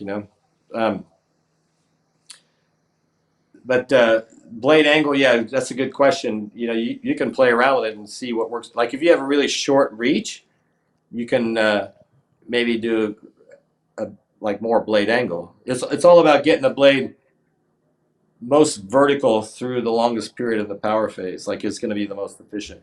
Either actually vertical or at a positive angle. Once it gets negative, it's not as efficient as when it's vertical or at a positive angle. Because when it's at a positive angle, you can actually have more pressure downward on the blade. So you can take more pressure off your board and have it on the paddle. So where's that sweet spot? Because obviously, if you got a good reach, 10? Right where Quickblade's paddles are right now. But what's the trade-off? Because obviously, am I right in saying that the shorter the stroke, the more efficient the angle will be? Because the longer the stroke, the more the angle is changing throughout the stroke, right? And then you'd almost want it to be variable. The idea is to get the blade buried as far forward from your feet as possible. Yeah. But at the same time, you want it to be at a very the most vertical angle as possible as well. So you're not overly positive angle. And then you'd almost have to take one of my clinics to understand, but there's a way to keep the paddle more vertical longer rather than like pushing through with the top hand too quickly and having it pass perpendicular too fast. You can actually sit up with a stroke, use all your big muscles while you hold the paddle vertical longer through the stroke. Then you're going to be more efficient. But the short answer is 10. If you watch the Tahitians, they're talking about, everyone says that it looks like they're longer in the back. But when they're resting and like not on a bump, they're a little longer in the back. But when they're getting into the bump, you'll see their stroke move forward. Their reach is like the reach is always still pretty good, but like it gets a little longer and they're a little out a little quicker when they're getting into the bump. Once they're on the bump, they're on the bump. But then when they're relaxing, they kind of wind off like they're winding longer on the stroke. And it's the same with sup. When you're getting into the bump, you got to be up front more. Once you're on the bump, and now if you're just talking about chatterjack and just a long straight haul, it's all about wake riding and finding your most efficient groove, to where you're most efficient. And that's just about having a good connection for a longer period of time. Like look at Larry, even at 57 years, he's still top 3 at chatterjack. He won it several years in a row. Have you tried bigger angles or shallower angles? Oh yeah. What's the most extreme R&D? Have you done like a 20-degree blade just for theory? You want to pull out that pile of paddles? I've done radical ergonomic shit. Well, you remember the paddle Werner came out with? Yeah. There's actually some things that are good about it, but like when you start putting a lot of bends in the shaft, it puts stresses on it in such a way that it has to be heavier to be strong enough, put it that way. But I've done cambered shafts, more angle, less angle. I started the angle sooner. I mean, I've got a whole bunch of paddles next door. I could show you all the stuff I've tried. And in the end, like people don't like to stray too much from what they're familiar with or what feels right to them, but you got to go outside your comfort level a lot of times to discover something's actually better. Like the wing paddle. When the wing first came around, a lot of people were like, I ain't going to work. And it was the British guy, Jeremy West, came over and won the 500 and the 1,000 in Montreal with the wing paddle. And that's when people go, ooh, there must be something to this paddle. Because he was kind of just barely making finals or, he's certainly not like one of the favorite guys. And he came and won both distances with the wing paddle before anybody had it. Yeah, right. The Swedes were the first one to have them in 85. Why doesn't the wing paddle work in SUP, though? Because it's been tried. Well, you got a right and a left with a kayak paddle. SUP, you got to change sides. You don't have to change sides. Like Olympic canoe, there's no rules that say you got to stay on one side. It just evolved to that. Yeah. But I used to make asymmetrical blades for my sprint canoeing even. It's funny how sprint canoe paddles, in my opinion, haven't really evolved too much in design. They're and same with the wing. The original wing was the Swedes. It was narrow at the bottom, bigger at the top, and it was Einar Rasmussen, a Swedish or a Norwegian guy that kind of tweaked it, put some twist to it, and put the volume more in the middle. And to this day, like the wing kayak paddle hasn't changed too much as far as shape and whatnot. But it takes people like me and Dave and anybody that wants to think outside the box to just try something crazy, and sometimes it'll work. A strategic approach to being crazy, I should say. All right, well, we got a couple more questions here. I appreciate you staying on because I know it's getting close to midnight, Friday night there. Jason Anderson's got a relatively straightforward one for you. Can you please ask Jimmy the difference between the UV, the Trifecta, and the V-Drive blades, and if one blade is better than the other for different types of race formats, i.e. sprint, distance, technical? Okay, so the UV is basically a newer version of the V-Drive. In my opinion and Dave's opinion, it's just a more efficient. It's like the next generation V-Drive. Not that the V-Drive isn't as good, but the UV is a little more refined, a little bit more efficient, better shape. However, there are some people that would argue with that and say they like the original V-Drive better. But the majority of my team that used the V-Drive have switched to the UV. So you could compare the V-Drive to the Trifecta then?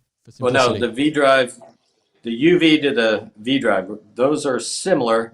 But the UV 88, for example, has every bit, if not more power than the 91 did, even though it's 3 square inches smaller because the scoop is more enhanced. Yeah. It does have a really good bite initially. Both those blades have like a good bite early, a good bite up front. Now the Trifecta, which is Travis Grant's kind of brain, he came to me, he liked a narrower blade. In fact, he was with C4 before they had the X-Wing, like the narrower blade paddle. And he kind of liked the feel of it. And I got one to try. And the blade feels pretty good. So we made the Slim Jim originally, like the narrower version of the Kanaha. And then we came up with the Trifecta. I think I gave you that paddle to try. Yeah, maybe. Yeah, I remember that X-Wing. Yeah, I broke it put in one of my Sweden. shafts on it. That's right. Yeah, because it was kind of interesting shaft shape that kind of it was a kind of a foil shaped bottom, and then it kind of rounded up at some point, and it made a shear point where some of the shafts broke. Yeah, I like the So blade, but the I shaft put a was new terrible. shaft on it. Yeah, I put a new shaft on it and tried it, and I was yeah, there's something to this blade. So then that's when we started tweaking and coming up with a narrower pulled in at the bottom, and then but still with the same camber like my V drive. And then came up with the Trifecta. And the original Trifecta was a 96, and the guys at Carolina Cup, I gave it to a few of the team riders, and they all liked it, but they thought it was too big. So we made the 86. Like even Chase thought it was too big. So Chase uses like a 76 Trifecta now. So what's the the call? Trifecta is good for like long distance paddling and like downwinding, Molokai, things like that. It's less taxing on the body. So that's why Travis likes it. And Travis and Tituan, like technically, are so efficient, they make it work. And I was talking to Tituan about it because I sent him to UV, and he's one of my only team riders that didn't switch over to the UV. And it's because he says he likes to stay on one side for a long time, and there's things he can do with the Trifecta that he can't do with the UV. So I'm trying to sort out like why. Little J strokes, mini J strokes or something? Yeah, upside down J stroke, I call it, where you kind of pull in the nose and, like a canoe, you steer the tail, so you push the tail over. But the stand up, because of the fin, you're pulling the nose towards your paddling side to stay on one side. So would it be a stretch upside down to say that if you've got a really good technique, the Trifecta might be better? But in general, the V drive would be better? Like, if you had to recommend one, I really like to lock on and latch onto the stroke right from the get-go, the UV. But if you're somebody that has more finesse and more likes a smoother stroke where you feel like your sweet spot in the middle or even more towards the back of the stroke, the Trifecta. Yeah. I know I've always preferred the Trifecta. Just to me, it felt like my body would get sore quicker with the V drive. Like it was more taxing on my shoulders, and I think maybe that was just because I had an inefficient stroke actually with the V drive. No, that makes sense. No, because it is easier. But are you going faster? That's the question. I'm never going fast. It doesn't matter what I'm paddling. Put it this way. But this was for 11 cities. It was for a 200-kilometer race, and I really felt the efficiency. For 11 cities, I would say the Trifecta is a good paddle for that. So for the since we launched the UV, we've it's cannibalized the V drive sales, but the UV sales have been great. But the Trifecta is still popular. Like it hasn't cannibalized the Trifecta because they're just two different blades completely. The UV does a different thing than the Trifecta. So a lot of people have both just for that reason. Like when I go to Fiji, I'll take a Trifecta and a UV. I'll use the UV the first few days. If I start to get really tired and sore, I'll use my Trifecta because it is more forgiving and feels a little easier. All right, good question. Jason Anderson on Club Sup Racer there. We got one more from the gallery in Club Sup Racer. This is a long one. I'm going to have to read this out. It's from Adrian Angell, and he's got a bit of a backstory here. So grab a beer, Jimmy. All right, so Adrian's saying, Jimmy Terrell was the person that got me into racing through his involvement in the June 2012 Ohio River Paddle Fest in Cincinnati. With zero race awareness, I participated in the race on my surf-style sup. By reading the logos around me, I quickly realized that in order to be competitive, I needed a bark board and a Quickblade paddle. If I recall correctly, Jimmy was on a custom board and won easily. Racing became my primary sup focus, and I want to thank Jimmy for kicking things off in Cincinnati in such a great way. We've had the Ohio River Paddle Fest every year since, and his family here in Cincinnati are always a big part. My question is, what does he see as the biggest developments in sup racing technology for boards and paddles over the past decade, and what trends and innovations does he see in the future? That's a cool story. Thanks, Adrian. Yeah. So Angel works for Procter & Gamble, the company my sister works for, I believe. So, interesting. I didn't know that. I do remember that race. In fact, I called up Rob Plankenhorn to get him to come out. I think he was there too on a bark. He had the bark Dominator, but I had my custom carbon bark 14, the same one I took up to Toronto to race against Larry on. That was a great board. So the biggest technology changes or differences, I'd say on boards, the recessed deck, getting your The dugout? feet down, dugout, yeah, close to water level. And I foresaw this coming. In fact, I have some of my own board designs. I'm doing it. I think that's one of the bigger changes on most of the supboards, and they're drained well. How about And technology-wise? the concave bottom, like Mm. in ICF racing, concave is forbidden. So my brain never really went there. And I remember knowing that concaves will actually they will add wetted surface area. Like when you stand on the board and you measure the surface area that's exposed to the water, it can vary based on the shape. And when shapes are more rounded bottom, they're actually the least wetted surface area. When wetted surface area is drag, right?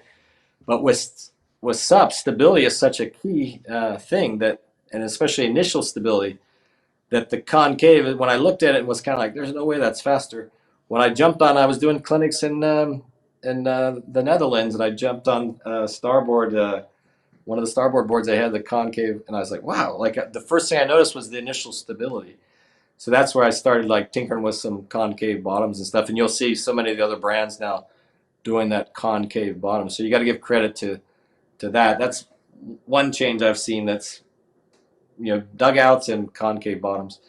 Then, but now concaves have gone to just different things to enhance the initial stability. It doesn't have to be a concave bottom. What about what's under the boards, though? Like technology-wise, has anything changed, or is it still the same? Are you still using the same construction? Yeah, the materials are always evolving subtly. Because I think people don't see that as much. You can see when a board goes from a flat deck to a dugout. That's you can just see it. But what's underneath the paint? People don't often know how much has gone into that. Can you give us any secrets? Yeah, there's secrets. Carbon fiber comes, and there's a lot of ways to weave carbon fiber or braid it or whatever you want to do to orient the fibers. What they call pre-preg carbon fiber is a really like it's an aerospace type form of carbon fibers. But when you start putting foam in boards and start molding it with foam, if you don't autoclave your pre-preg laminates, you don't really gain anything over. It depends on the way the boards are produced, but the materials themselves have evolved somewhat. And knowing where to put the materials, you don't really know until you build boards and see how they hold up and where they break, where they get dinged, and we're constantly repairing to know where to put the materials so that they're strong enough and will be somewhat durable and not just be like a one-season race board. Like a lot of the race boards, I remember from the BOP days and early, they were good for a couple races, and then you're constantly repairing them. But now you got some race boards that will hold up and last a couple, 3 seasons. The designs were changing so quickly that a lot of the pros were having to get a new board every year anyway because the shape would be better. But now you have shapes that are sustaining for several years and being competitive shapes.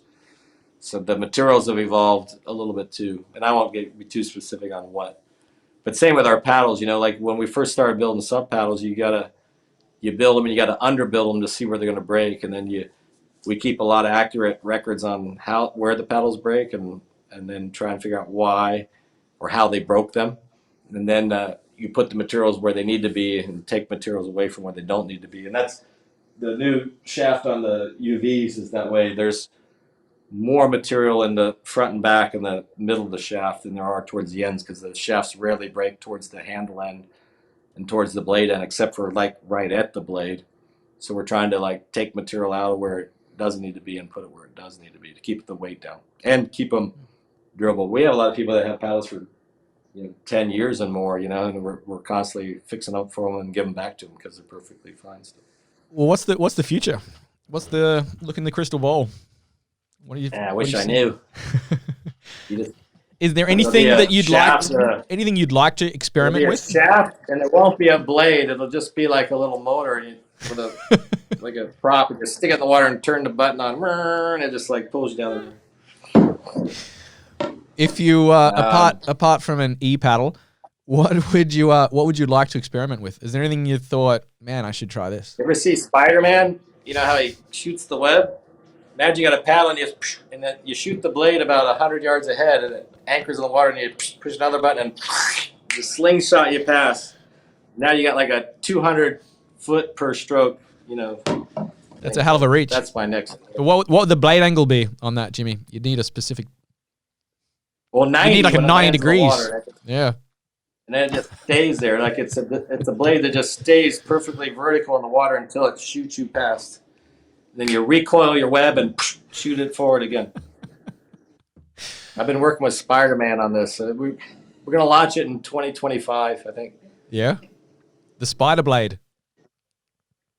Spider-Man blade. Yeah, Spider-Man blade. Looking forward to it. You know, my dad is Spider-Man. Peter Parker. Oh, yeah, that's right. This is his actual name. I'm the son of Spider-Man. So if you want any There's tips. a lot of Chris Parkers. Yeah. My neighbor 3 doors down is a Chris Parker. Oh, I know. I didn't realize that's such a common name until I met you. You know 3 of them. 2 doors down. 2 doors down, yeah. 3 doors down. Wasn't that a band? Yeah, you Chris Parkers are like a dime a dozen. Yeah, we're all over the place. But not you. No. One of a kind, obviously, Jimmy. Hey, I'm pretty sure it's close to midnight over there. What time is it? 11:30, I'm guessing for you. No. We're partying with Chris Parker. Yeah, we're doing podcast time. Flies when you're having fun. I was wondering, Dane, if you've got if you want to jump in the canoe, I wanted to chat with you a little bit about the OG days of SUP, because you've been around since day one as well. Yeah. We might end up putting this into a second episode. So, folks, if you're watching this and it stops here, then there's going to be another episode with Dane tomorrow. You have enough material to make 4 or 5 of these. Because we've already been going 2 hours. Jimmy, we're going to have to do another episode. I didn't even get to the whole Quickblade story that I wanted to ask you about. No, and the boats. All right. Dane. We didn't even get to the OC one yet. Let's get Dane DeBoer in the boat. Dane, mate, welcome to the show. This is a special edition, extended version of Paddlecast. I'm not sure which episode we're up to now, but let's roll with it. It's midnight Friday night. We've had a couple of beers, and I want to chat with you and get your thoughts about SUP in the early days, because you were around SUP well before I was, and well before pretty much all the people listening to this were. When did you get into it, and what was it like back then? I came from an extensive surf life-saving competition background, so my first exposure to SUP was on the beach watching this crazy guy looking like a big gondola guy with a long wooden paddle, and it happened to be Jay Butke. Jay was paddling, standing up. It looked a little clunky, but we couldn't figure it out. We're thinking, that's kind of weird. And then you see it develop into what was the first BOP down in Doheny. My brother and Barrett Tester, who, a lot of the designs came from the lifeguard paddling world, and then we saw that they didn't work. But then you see the energy of this whole new sport of enjoying the water and racing in an environment that we spent our whole life, from swimming. A lot of the top paddlers came from the swimming world. And then you see the top athletes that are coming from the outrigger world. And then even top paddlers that came from football, like Jay Wild, who found paddling and the love of the water. And it all joined and brought all these different people from the realms of ocean sports and any athletic background that could stand on water and have this perspective that, in fact, my brother, who Dick was obviously came from the same background I did of surf racing and surfing and lifeguarding. And we watched one of our rowing buddies who was a top level mountain biker. and our buddy Brett Wolf got on this board and was paddling out in Crystal Cove, and he came in, he said, "Dick, it's magical. You're standing above the water so high and you can see everything, and we're not going backwards," because we came from the Dory boat racing, so we were always going backwards. We could see nothing. We saw where we were coming from, but not where we were going. So we're standing above the water, possibly wearing polarized glasses, and you can see all of the sea life. Well, that's what everybody feels now when they're on the water, easily paddling, whether it's for racing, whether it's for social activity, whether it's for, staying in shape. It's probably one of the overall things you could do. We always said to the older, who works their balance more than stand-up paddleboarders? Not too many sports offer that type of challenge to your body as you get older. I mean, I was just in a motorcycle accident that almost claimed my life, and I credit all my balance work, on my one wheel, doing the sup stuff that has gotten me back close to where I feel like I'm kind of normal again. And the early days, going to the BOP. Did you go to one of the first? You weren't at the first couple of BOPs, I wasn't right? there Hawaii? till, no, I missed the Hawaiian ones. I wasn't there around until 2011, 2012 time. So I missed the first few. That's why I'm so curious to hear from you guys that were there at the first couple. Yeah, the very first BOP, I'll never forget meeting the legends that I always grew up admiring, and now being their friends.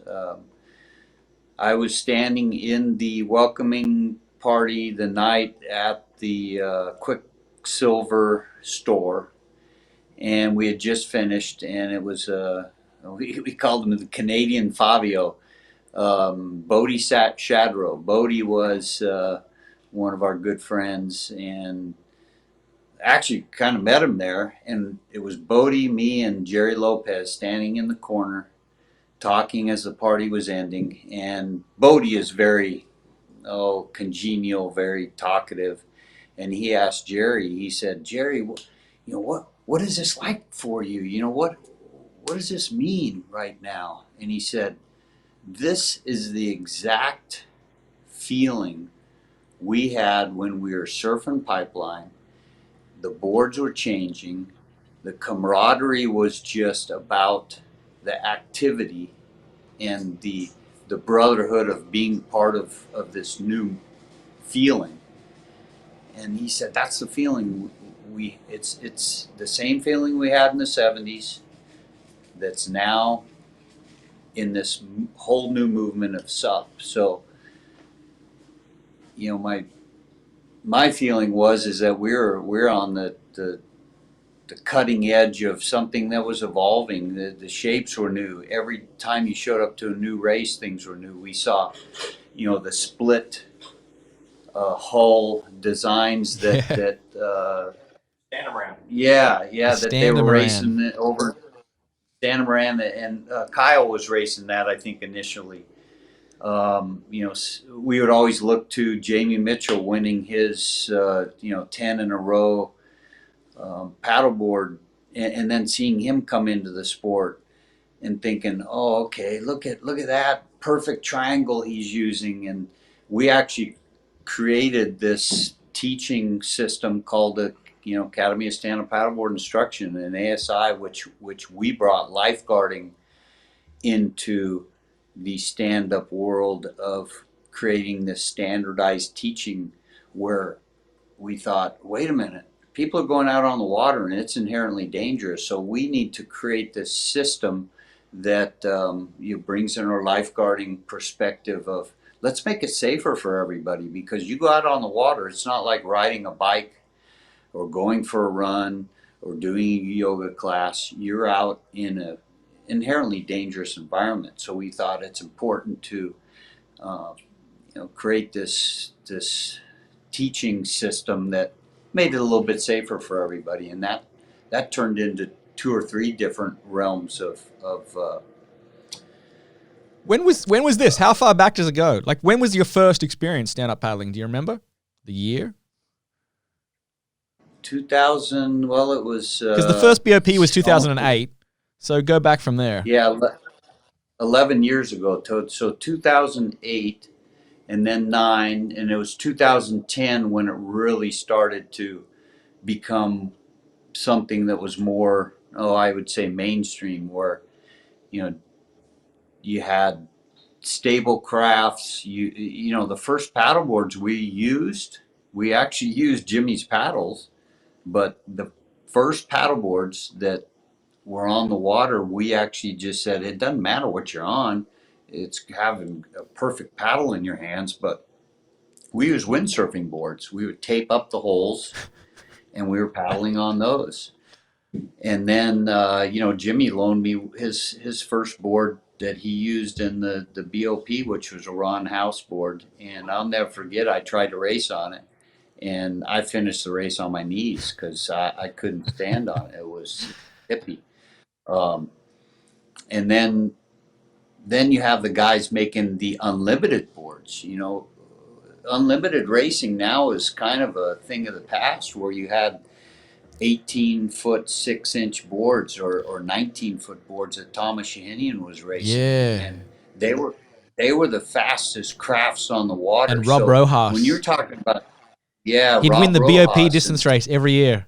I remember. Was it an Ohana every board? year. And it was Ohana back then, shaped by Bob Reed and with help from Russ Coble. But the shapes back then were changing every year, in a sense that length.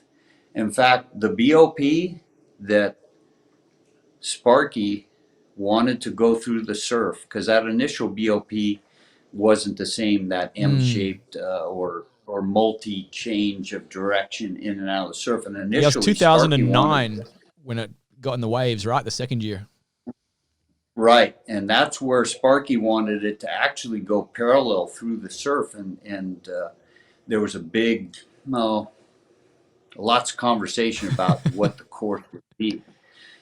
So it was the race director, Barrett Tester, and then my brother, because he worked at Doheny. They were the ones that were designing the course, and that's when it took it into the bone zone, and that epic, the hammer buoy, the famous hammer buoy of the hammer turn. You can remember back when Danny was doing those pivot turns that nobody could emulate at that time, and then the kids came in, and seeing Kai Lenny show up and do things that you thought, holy cow. So you're putting, and looking back, there was a discussion whether it was going to be 12.6 or 14. Yes. And believe it or not, it was Sparky, Barrett, and my brother that decided, you know what, since the lifeguard boards are more like 12 foot, let's go at 12.6, where then we realized that took out a lot of the guys that were over 200 pounds. Yes. They just think that 12.6 too much. So it changed the history of sports, paddleboarding, stand-up paddleboarding, but there was still the unlimited. So that's where the bigger, stronger guys, you even look at Chuck Patterson, he's well over 200 and just a big guy. And when it went to that 12.6, it put a lot of what we call the men at a disadvantage, where you shook your head and thought, oh my God, a prepubescent boy at 16 and 17 just kicking our ass, or even the 110 to 20 pound women that would catch us and pass us. Here's a classic example. I borrowed Candace Appleby's 12.6 to do the Hawaii Kai downwinder. She was racing the 18-foot unlimited bark, and when I caught her coming around into the flat water section, she looked over at me and she said, well, it looks like I picked the wrong board. So the conditions, the your abilities, your weight, um, it all mixes. But I think the nice thing, we always said, hey, let's just create a race where you show up with whatever you want and you can race it. And we thought that was a fair way to do it. But when you set 12.6 back in the day, it was just, you just had to have it. So Yeah, it took a few years to get up to the 14 standard. Now basically everything's a 14-footer, which is probably a little more even. yep. But how's it changed, apart from boards, how's it changed with the community? Because Southern California was the start of it, really, with the BOP and everything in many ways. And now, obviously the BOP doesn't exist anymore. The PPGs doesn't exist anymore. How has it changed the community? The community was small. It was, you knew everybody. Then you saw the team ridership that Jimmy talked about come in and start to separate the community. And then you saw it grow internationally. Well, then the Hawaiians coming over, and they dominated from the very beginning. But then to see the stroke change, where you thought, "Holy cow! Look at Connor Baxter, bouncing up and down," and we're used to the, long sliding stroke, and then you realize, oh, Connor's doing it because it's a more balanced stroke. You're unweighting the board. So we looked at, oh, look at Jamie. He is that power triangle. And then Danny talked about his stroke mechanics. And then you look at the kids come in and being so balanced.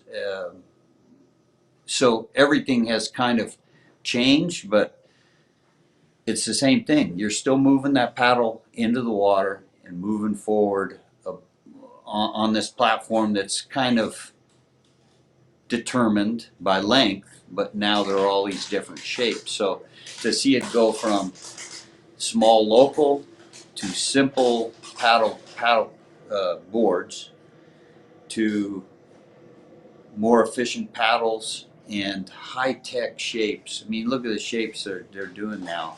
You'll have R&D testing, which Starboard does. They'll test probably 6, 7, 8 different. I got a call from Sven one year, and he said, "Hey Dane, what do you think?" And that's when Jimmy and I combined, and we won the Catalina race on the bark.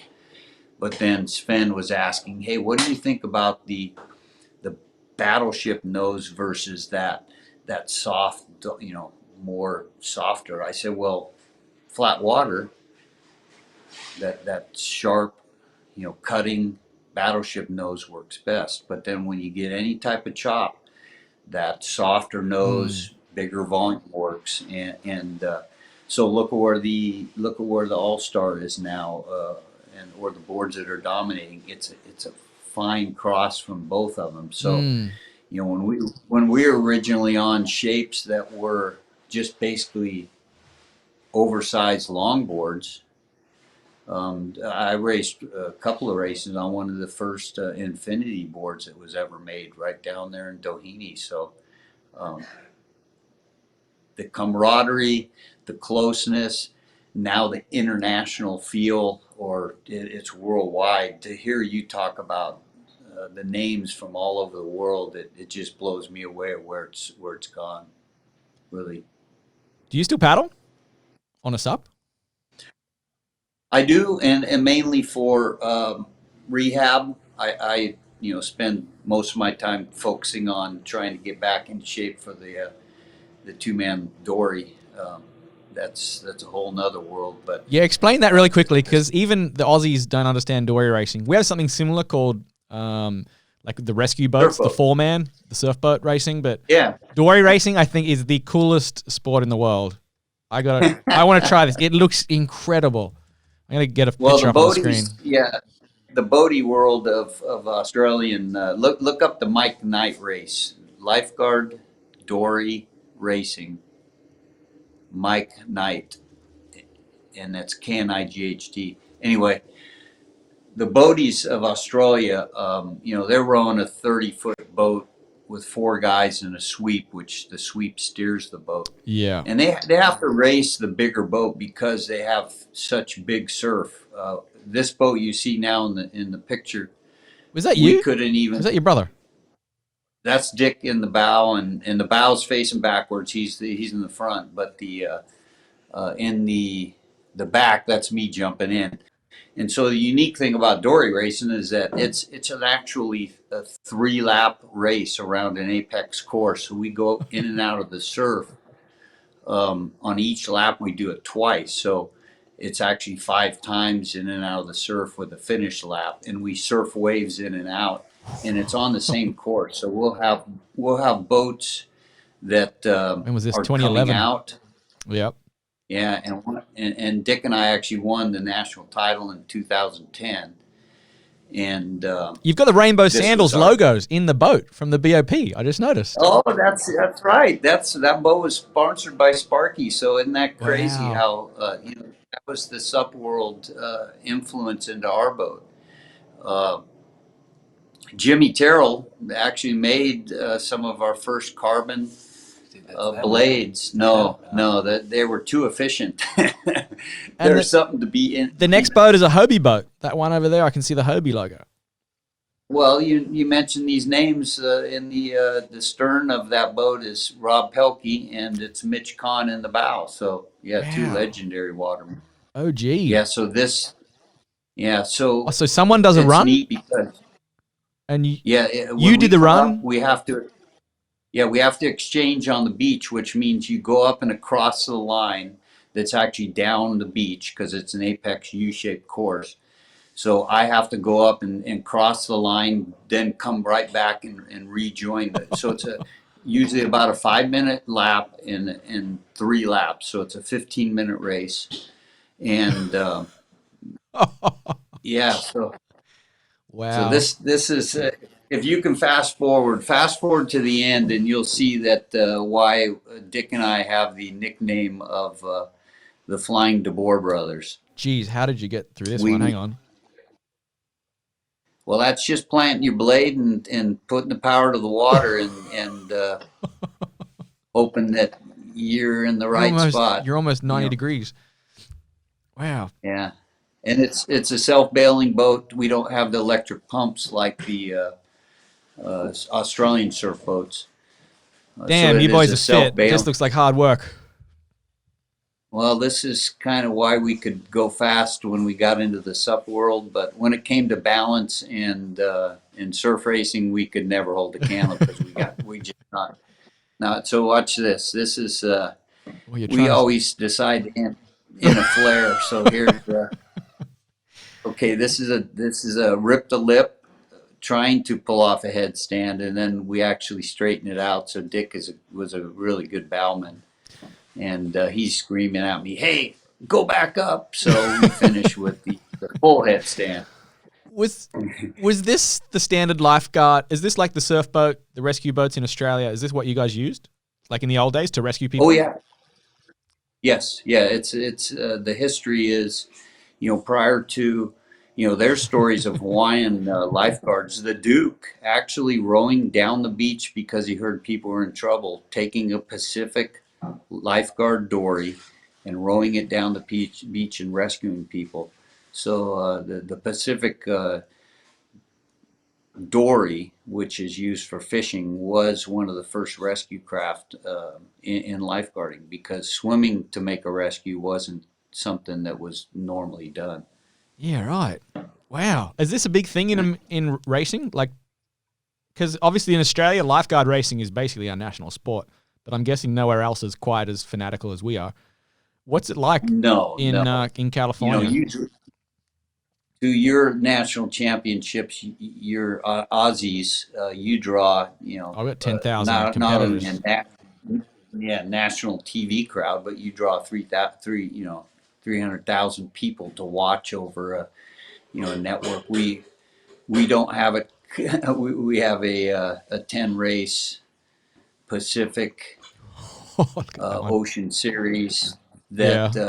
that then we combine with the East Coast and the Gulf states and then even up into the Great Lakes we combine for a national championship. But it's doesn't hold a candle to Aussie surfboat racing. So let's change tack a minute. How's it been building the canoes with Jimmy? Because you guys go way back. It's been not only a privilege, but I feel blessed and honored to learn and see how his mind works. Every day I learn new things. And then when he was finishing the 4-man Yukon racing canoe, he said, I've already got plans drawing up for my next boat. I said, oh, what's that going to be? Dane, can you sand this? Yeah, I know. I tell you, it takes a lot of work to put this together, but when you see the brilliance in design, we've got different woods combined. Hand me that piece that you just laminated up. Keep going up. Oh. Yeah. So he turns he turns little pieces of wood into these laminate pieces that are going to go on and then get sanded, that then turn into That's the tail block for this. Yeah, tail block for the. So this is the AMA for the. Wow. And this will be the. Yeah, look at that. That'll be the tail piece for this. Can you see that? Yeah. I was very curious to see what the armor was going to look like for the OC1. Can you show us the whole thing, Jimmy? Yeah. Oh yeah. Look at this. So there's the back. Well, it's going to get a cap on it. The bottom's been blasted, not the top yet.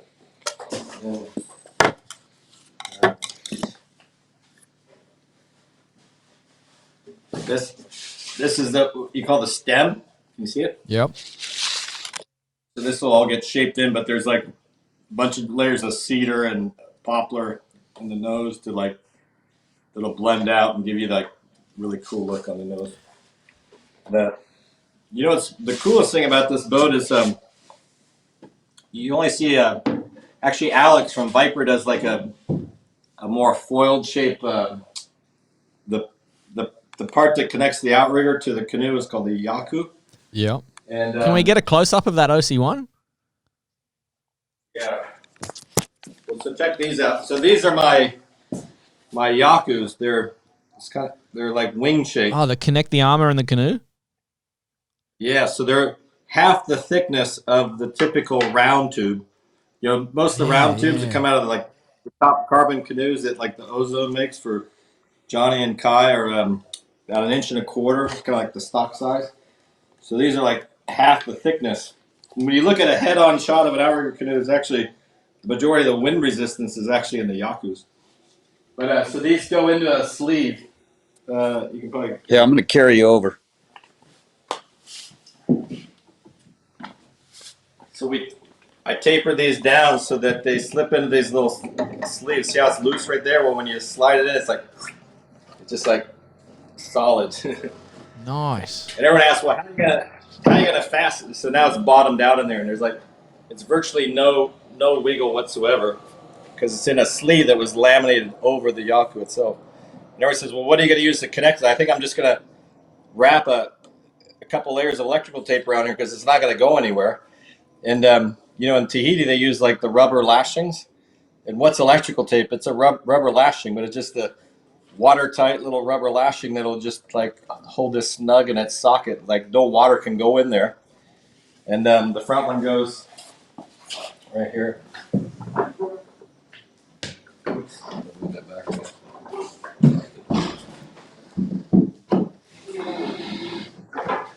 This thing's getting pretty close to being on the water, huh? Yeah, a few more days. So now you got half the wind resistance. It's just like a full, if you can see it, it's super sharp on the back, and it's like a little wing, like a foil. Nice. And it's all decked out. There's little carbon ribs at stations 2, 4, and 6, and then you see this is your carbon deck plate. So it's a 30-degree angle, and then it angles forward because you're going to have foot pedals on here, which the typical foot pedals have hinges, where I'm going to have basically a full composite one-piece foot plate that has Kevlar and fiberglass here, which is a bendy, flexible material. So it'll be a flexible foot brace. So it's hingeless. And then, so it's hingeless, yeah. And it's, wow. We'll laminate it flat and then pull tension on it for the rudder. Most foot pedals will have a retraction bungee that hold them forward when your feet aren't against them. Well, mine will naturally want to be even with each other and forward all the time, so you push them to steer, but when your feet aren't on them, like if you put a foot in the water and took your feet off, the rudder would stay straight. So you haven't just built a woodstrip OC1, you've invented a new steering system. Yeah, and then everything, like all the components, the Yakus are different. This is going to be different, and then there's just 2 little screws here that you can take the foot plate out to like adjust anything or change out your rudder line should they ever wear out. But we're using like a Spectra line, which is what they use in the top boats. But my friends design canoe, like the carbon boats, and the best carbon boats that everybody over here races are all made at Ozone in China, and they make phenomenal boats. They're pre-preg, like really good quality, like 20-pound boats. But it's like, what can I do to make a traditional, authentic wood boat made by hand, but with all the bells and whistles of like a high-end boat? So some of the stuff I think I came up with is actually better than the high-end boats, But I'm going to sacrifice about the finished weight on this thing. I'm estimating is going to be at 28 pounds, which the top carbon boats are like around 20. Some are even a little under. Some are a couple 3 pounds over 20. So but man, the thing is just stiff. This is like full carbon. I haven't fully enclosed it with the drains yet because my dog, Maverick, he used to ride in a little side sail over here. I'll see if he can actually ride the middle here when I'm paddling. But I'm doing the more traditional thing. But I might enclose this too and then put the foot drains in. But I don't like my heels getting wet in the wintertime. I want to stay dry. This will be. It's designed to be more of a mild water boat. Like I wouldn't say like most outrigger canoes are designed for like Hawaii conditions or California conditions, but a lot of people are getting into outrigger on the East Coast, Florida, Chattajack, Canada, like all over where you don't get those same ocean conditions. So this boat's designed to be just a really fast design for like all around conditions that Middle America, Europe, everywhere would have, right? So, is this your personal? So we'll see how the shape is. This is going to be your personal and boat? If the shape is good, yeah, this is going to be mine. And I plan to race it and paddle it. I got a group that I train with in the mornings at 6, so I can't wait to show up and paddle that a little bit. Like I even made it's hard. I can actually pull the tape off. I just literally put this deck on today, or just a few hours ago. But so I got this carbon recess thing. This will get ground flat. There's a little carbon wheel that goes in here. And these are the housings for your rudder lines that'll get trimmed off, and then there'll just be a little wheel that operates your rudder down here. But the cables come through from the up there, then through the boat, and then they pop back out through here. Wow. And then this all gets beveled off yet, but like people saw it in the pictures earlier. They thought it looked like a canoe, but you can see how the deck is lower. So this all get like a 30-degree chamfered rail. That's going to be like this blonde color wood, like a basswood. And this is just here right now, just to hold the deck down. But this looks like another work of art, Jimmy. It's actually, I'm actually more excited about this one than the last one. Did you learn? I got darker cedar. Did you learn from the first one? And I did, yeah, for sure. I got some darker cedar and just some really good contrast. You can see that I did a transom tail, which most people don't do.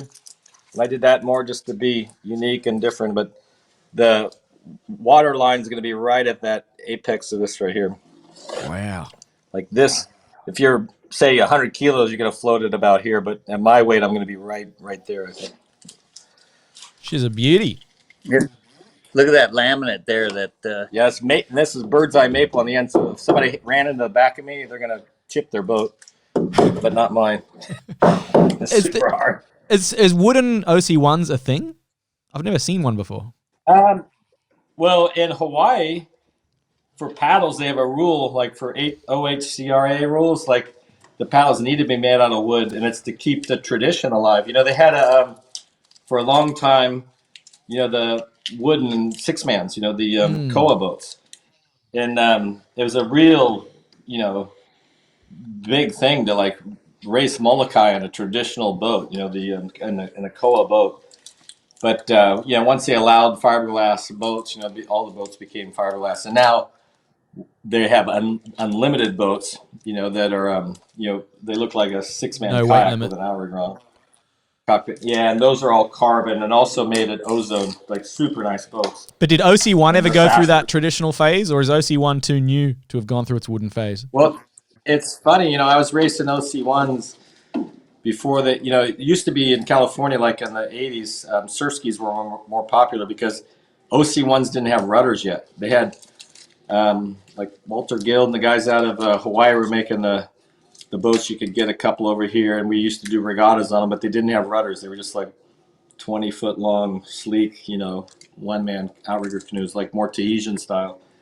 But then once they started putting the rudders on them and you could steer them and, in the ocean better and catch bumps and steer, all of a sudden it started getting really popular because you had so many people paddling 6-man and they couldn't steer the rudderless ones. But once they had the rudder, they could steer. And just lately you have actually a big trend of people going back to the V1, like the rudderless boats, because people realize they like to be a good all-around paddler. You got to learn how to paddle on those kind of boats to see, learn to steer one and all that kind of stuff. But yeah, they're in the beginning. The boats are so much better now than they used to be. I tend to buy Danny's like hand-me-downs and stuff just to save some money. But I've had to, I had the Pueo, I had the Aukai, I had the last boat I had was the Kahale, the new one that's shorter that Johnny makes and designs, and then they build them in ozone. And then Kai Bartlett makes some really nice boats too. They're also built, manufactured at ozone. But yeah, this one I just wanted to do like something different and traditional and make it out of wood. I got so excited. Who was the person that asked the question? Like, did building this canoe make me addicted? It is. It's addicting. Aaron, yeah. Yeah, there's not a better feeling ever than like being out in the canoe that you built. And it's kind of like the first paddles I made, like using a paddle that I made, like to go and paddle. And then like to be in a boat, like, years ago I used to make my own fiberglass canoes or molded canoes that I built. But building one by hand out of wood and glassing it and all that, and then you get in and paddle it in one that you design, like, designs that I made. Like to get in this 4-man for the first time with 4 guys, it's like, oh my gosh, it works perfect. Like, I couldn't have been more happy that, with the design that we did. We actually put a little more rocker in than what a traditional, like most of the C4 racing canoes have, because I felt like it needed a little bit of rocker to get the wetted surface area down. And then I did a few things on this hull too. Like I looked at boats that were out, the ones I used, but made a couple little subtle changes that I think that will work for me for the conditions I paddle in. Yeah. Because I paddle in the harbor mostly and train in the mornings, but I do do some of the races in the ocean. Well, I'm looking forward to seeing how it goes in the Yukon. The 4-man for sure. Like, look at me. I can't stop peeling the tape off because I want to see what the back deck looks like. I can tell you've got a lot of pride in what you make, and that's the sign of a good craftsman, I think.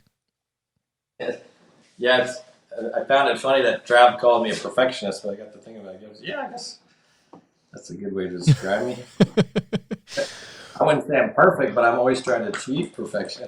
I'd say you're probably closer than anyone else when it comes to making paddles, and now you're making canoes that look just as slick.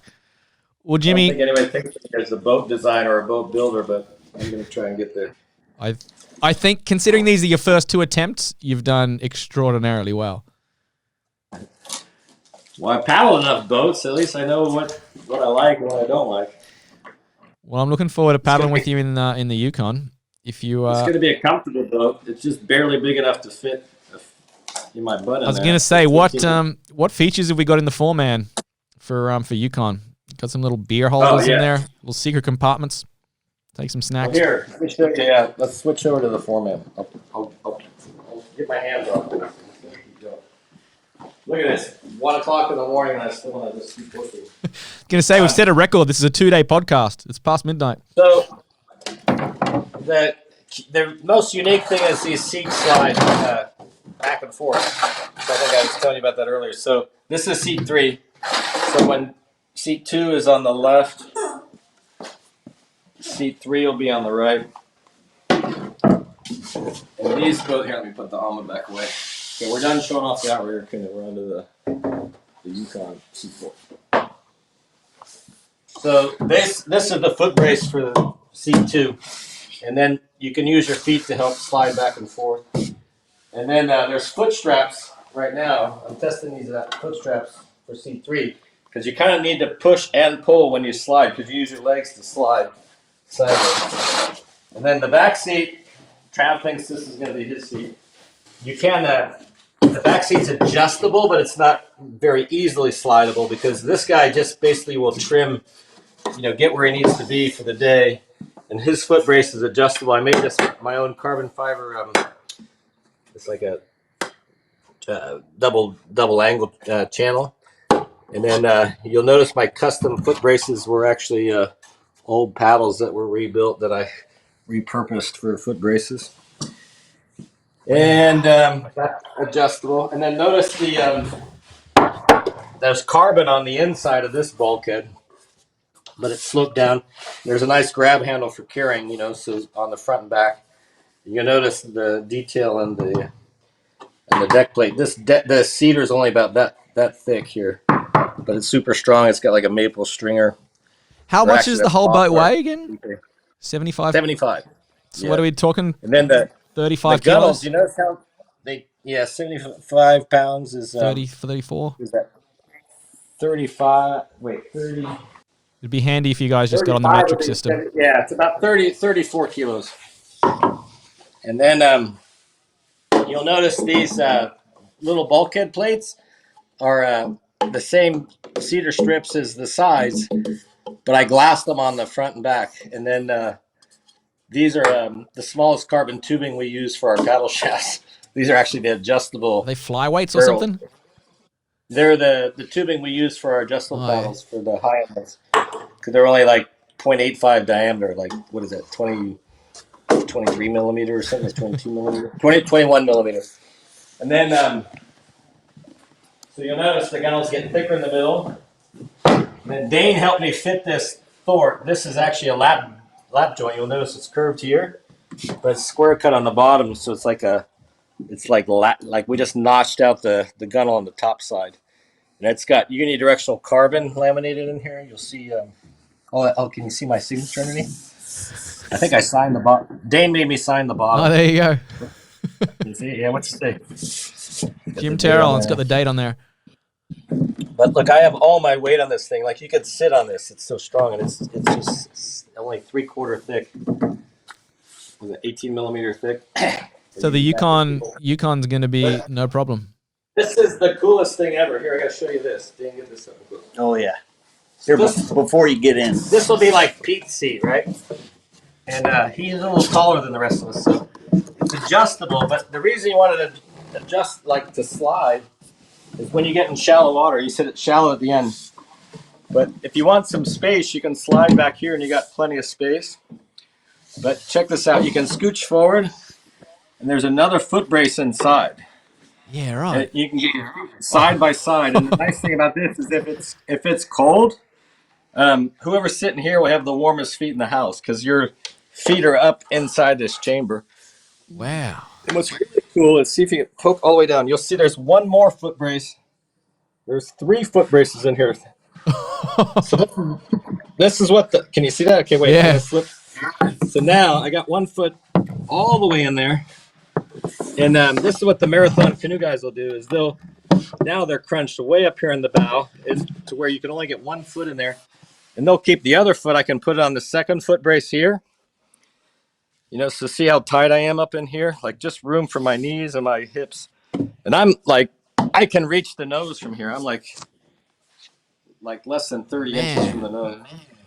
So we can get way up in here. Like if we get in some shallow water, we're going to haul ass. You've thought of everything. Yeah.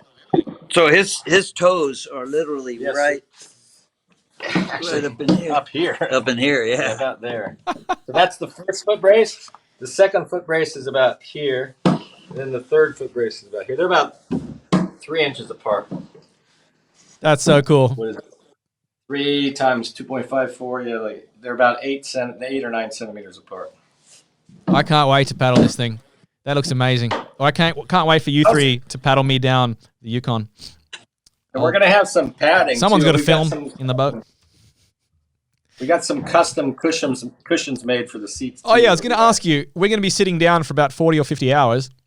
How comfortable is this boat? Well, these are carbon seats right here, but I've got this. We can show you if you want to see it. Let me grab them real quick. Wow, look at that thing. So June 2021, me, Jimmy, Pete Holiday from the UK, Travis Grant, we're going to be paddling this thing down the Yukon for 700 kilometers. And I think we're going to have the best looking boat in the race by a considerable margin. I don't care if we win or not. We're going to clearly win the best in show. I think that this is the material. So it's like the stuff they buy for camping bedroll. Yeah, right. But it's corrugated, so it's actually it breathes somewhat.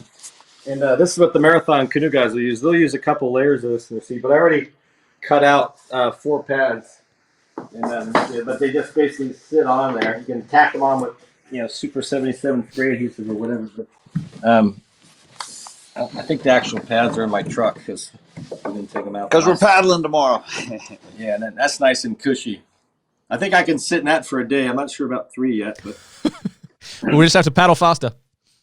Get to the right. You're gonna definitely have to paddle faster than I paddled last year. But, I think the winning C4 time last year was like 45 hours. Or 40. Last year was a slow year. We can do it in 42 hours. Yeah, if Travis carries us over the line. We got an Olympian, a Molokai champion. I think the outrigger champion of the UK, Pete, and then me. So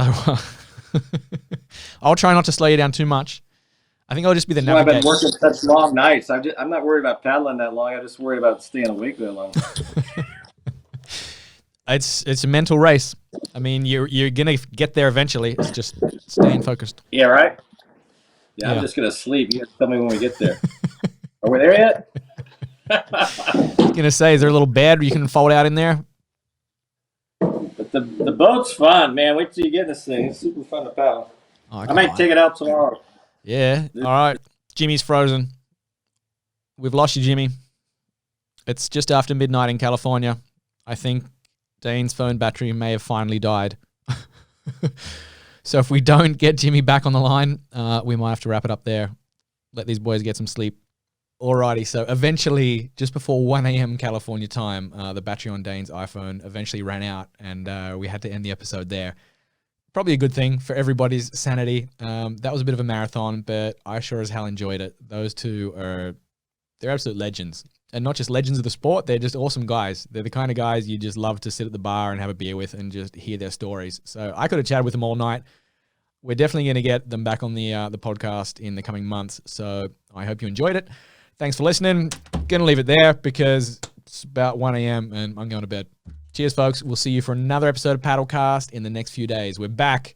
Paddlecast is back. I'm very excited about the guests that are coming up. So chat with you soon.